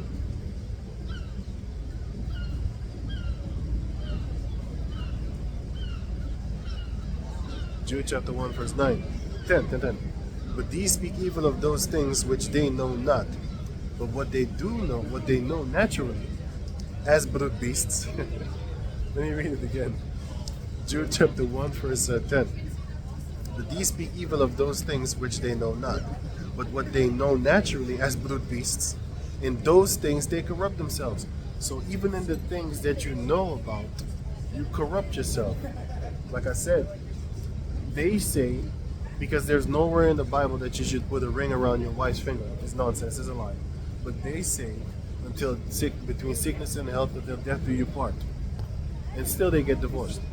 So what does that mean? Even in their own nonsense, they don't believe in their own nonsense, because it says, until death do you part. So why is the divorce rate so high? Because they don't believe in their own things, man. They definitely don't believe in the Bible. They got flying reindeers. Let that sink in. Flying reindeers. That's what they believe in. That doesn't exist. That's not in the Bible. So even with that, they're lying to you. They're lying to themselves. So, as brute beasts, in the things that they know, even in those things they corrupt themselves. Because they're liars. If you tell your congregation, don't wear blue, and then you walk around with blue, somewhere else where they can't see you, you're a hypocrite, that's one. But still, the point is, you corrupt yourself in the same things that you actually teach for the people to actually be doing, while you're not even doing it yourself. So, that's a liar, which is a hypocrite, right? So going back to the book of, how was that? I was in Psalms, Proverbs. Yeah, Proverbs chapter 1 verse 23. Well, it says here, turn you at my reproof, behold, I will pour out my spirit unto you, and I will make known my words unto you. Because I have called, and ye have refused. I have stretched out mine hand, and no man regarded. How is the Most High stretching out his hand? Starting with the other apostles on down.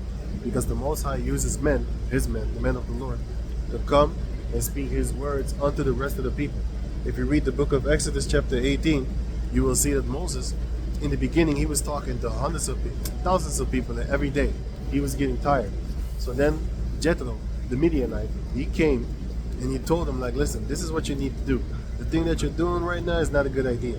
What you need to be doing is, you need to set up men such as fear Yahweh as yourself, and then you put them over thousands, you put others over hundreds, you put others over tens, and all that type of stuff, and then you establish a government. And off of that government, then which was governed by Yahweh Bashem Yahweh Shai through the scriptures.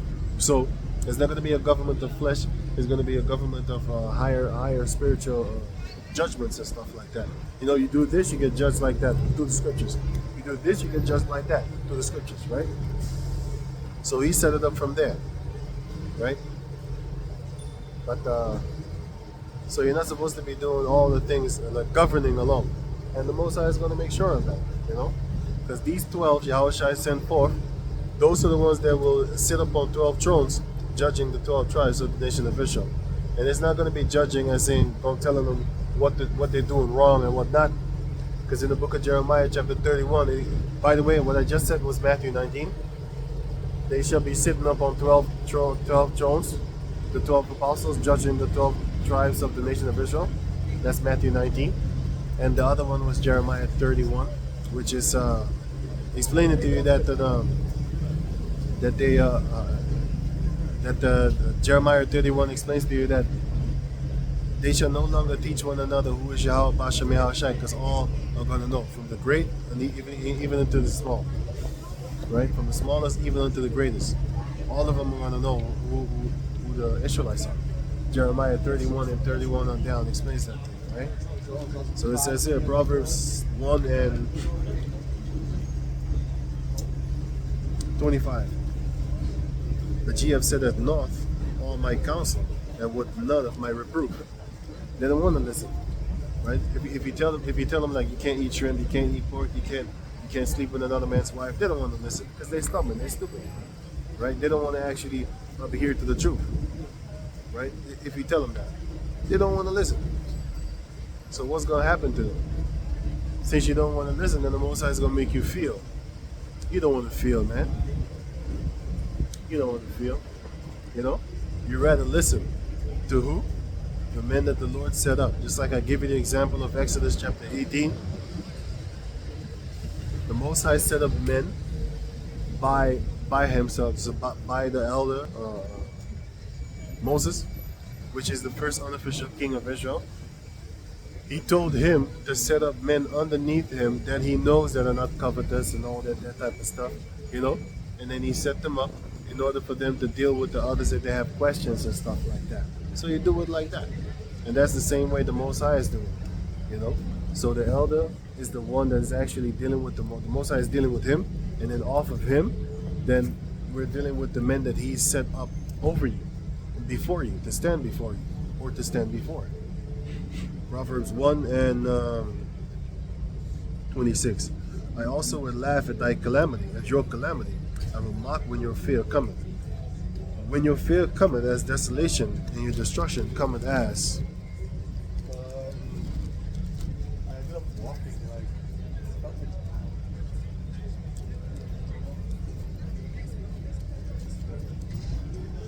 as a whirlwind, when distress and anguish cometh upon you. Then shall they call upon me, but I will not answer. They shall seek me early, but they shall not find me. That's funny, because what we're doing right now is exactly actually the same. We're actually looking you up when it's early. You know, when it's time of Yahweh Bashem Yahushai, when you can get good with him, when you can get right with him. And the majority of the Jacob descendants are not listening nor hearing. You know, some of them are not seeing.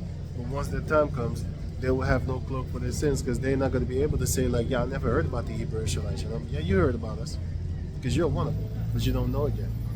And even if you don't know it like that, you don't believe it, because you most likely have been told that, look, the guy that came here, what did he say? Hebrew Israelites and stuff like that. So he knows. He's a Jake. He knows. You know.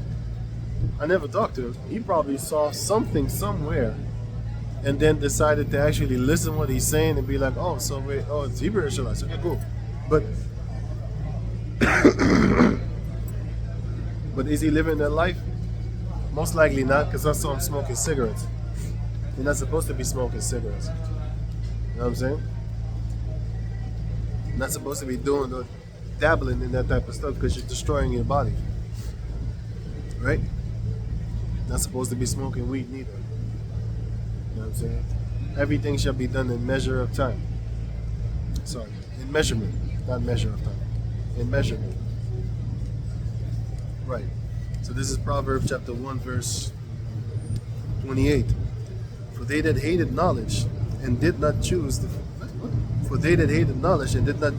fear of the Lord, they would none of my counsel, they despise all my reproof. Therefore shall they eat the fruit of their own way, and be filled with their own devices. You're going to get what you deserve. That's what it says. That's what it says. You're going to basically get what you deserve. So let me read it again.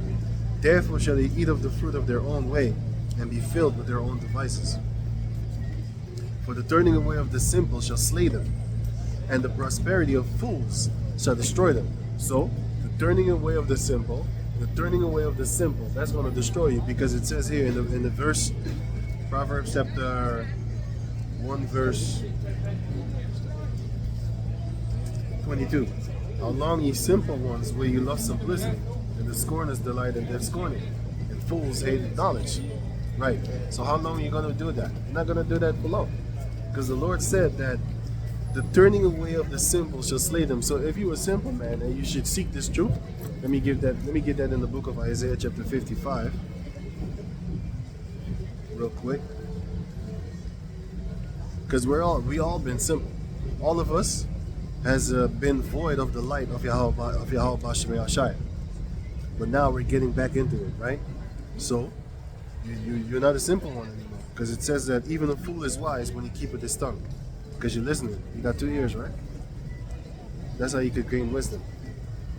So it says here, Isaiah chapter 55, verse... Hey, what up? Isaiah 55 and... where is it?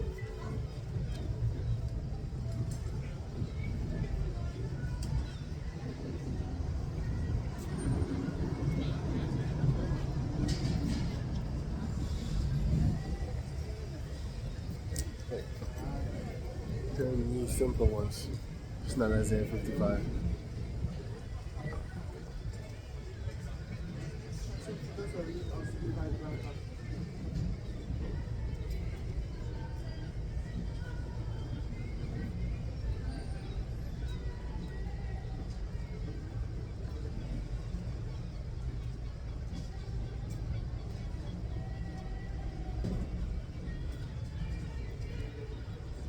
Let me read the Isaiah 55. It says here, Isaiah 55 and 3. Incline your ear and come unto me. Hear, and your soul shall live. I will make an everlasting covenant with you, even the sure mercies of David. So what the Mosai is telling you is incline your ear. If you're simple and you start listening and stuff like that, what's happening? You're going to not be simple anymore. Because if somebody's playing something onto you, then you're going to know. Because the word ignorant means unknowing of the facts. What are the facts? Some of the facts is that you're a Hebrew Israelite, the Jacob descendants, the so-called Negros, Latinos, and Indianos. Goddamn fucking cigarettes.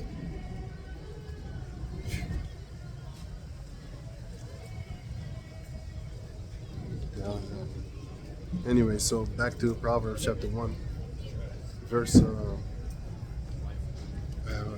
30. Therefore shall they eat of the fruit of their own way, and be filled with their own devices. For the turning away of the simple shall slay them, and the prosperity of fools shall destroy them. Right, because if you have a fool that is very prosperous, that's going to destroy you, man. You know, you got all these prosperous fools that have sold their soul and stuff like that. They got all the money, cash, bitches, and stuff like that. But what about their souls? They're gone. And you got other dudes that be pushing this so-called drug world and stuff like that. Let me give you an example of a fact. You're going to be dead, or you're going to be in jail eventually. So you pick which one you want. You want to die in glory in a hail of gun bathing? Not even a gun bath, bullet bath, right? You're going to die like that if you think you're some kind of Tony Montana dude. And remember how Tony died?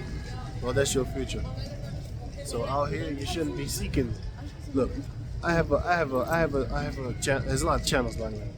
I have a few channels on YouTube that shows you the so-called glorious life of these so-called drug kingpins and stuff like that. You know, they all die funny. They all die horrible deaths. They die funny. All the millions that they have for a small season, they die funny, or they go to jail real funny. You know what I'm saying? Unless you're one of the elites. I mean, like people in the CIA and stuff like that, because they funded the whole crack so-called epidemic in America over there, and nothing happened to them. But the Mosai is gonna get it, you know, because they're the police. What you gonna do? Arrest the police? You know they make a lot of movies concerning the police that want to get police, right? You found up and you end up in a ditch. You know what I'm saying? Why? Because they're satanic like that. They murk one another when you want to tell the truth to the people, the public, I should say, actually, and then they murk them. Anyway, so the life of a drug dealer is not dope. You're gonna die. You're gonna die a horrible death, or you're gonna be in jail, looking at the walls, jerking off. You know, or doing something even worse, which is your little butt buddy, your butt pirate buddy over there. That's your future if you're trying to be a drug dealer. You're gonna be in jail. So that's some sucker shit, right? Then you gotta wait for another mail to tell you when you can take a shower or not, when you can eat or not. Do you want that? Nobody really want that, man. But you don't realize it yet until your dumb ass is in jail, trying to be this gangster dude that they're pushing you out to be up in this fake world. You know what I'm saying? This is all madness out here. Proverbs chapter 1 verse 33. For the turning away of the simple shall slay them, and the prosperity of fools shall destroy them. But whoso hearken unto me shall dwell safely, and shall be quiet from fear of evil. That's what you're supposed to be doing. You're supposed to hearken unto Yahweh Bashem Yahshai. Because if you hearken unto the madness of this world, what's going to happen to you? First and foremost, you're going to end up selling your soul. Because that's what this world is all about.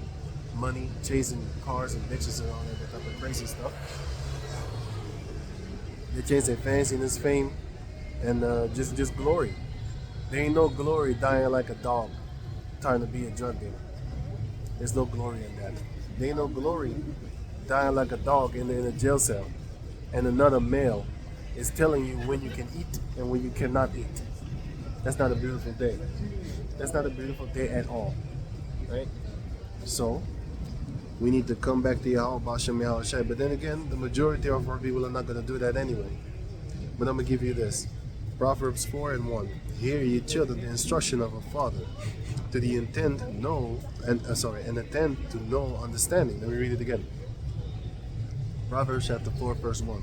It says, for I give you good doctrine. Let's do it. I'm going to jump to verse 1 again. Proverbs chapter 4 verse 1. Hear ye children the instruction of a father, and attend to know understanding. For I give you good doctrine, forsake you not my law. So we're not supposed to forsake the law of Yahweh Bashem Yahushai, because, verse 3, For I was my father's son, tender and only beloved in the sight of my mother. He taught me also, and said unto me, let thine heart retain my words, keep my commandments and live. These are not the commandments of the state. These are the commandments of Yahweh Bashem Yahushai. And we're doing it also to the best of our abilities, because first and foremost, you can't keep all the laws. So we're not about that. We're not about doing that. We're about keeping the spirit of Yahweh Bashem Yahushai alive within us. Meaning, if you go off, you pray to Yahweh Bashem Yahushai for the off-going that you just did. You know what I'm saying? And we know that Yahweh Shai is the one that actually is going to make sure that your sins be blotted away. Only if you believe in Yahweh Bashem Yahushai righteously, according to what the scripture says that he looks like, which is a woolly-haired man, dark skin, burnt skin, as brass, and his father also the same thing, pure wool. I got about 2 minutes anyway. I think it's about 1. Right. So yeah. Anyway, let me read a few scriptures before I'm done. I don't know what the hell this is. It's some East Indian shit. I didn't even know that shit was on there. Yeah. So it says here, Jeremiah chapter, oh man, I don't even want to screen. Let me read this real quick. Jeremiah chapter 31, verse 31. Behold, the days come, and saith Yahweh, that I will make a new covenant with the house of Israel and with the house of Judah, not according to the covenant that I made with their fathers in the day that I took them by the hand to bring them out of the land of Egypt, which my covenant did break, although I was a husband unto them, saith the Lord. But this shall be the covenant that I will make with the house of Israel after those days, saith the Lord. I will put my law in their inward parts, and write it in their hearts, and it shall and I will be their power, and they shall be my people. And they shall teach no more every man his neighbor and every man his brother, saying, Know the Lord, but they shall all know me, from the least of them unto the greatest of them, saith Yahweh. For I will forgive their iniquity, and I will remember their sin no more. Man. So there you go, man. So with that, we're gonna give all praises to the Most High Yahweh, Ba'ashem Yahashai, Ba'ashem HaKadosh. Double honors to the elder apostles and great millstones for the teachings of the scriptures, among other things. Hey, Shalom, please say Akim regards the world. Shalom. So, peace out.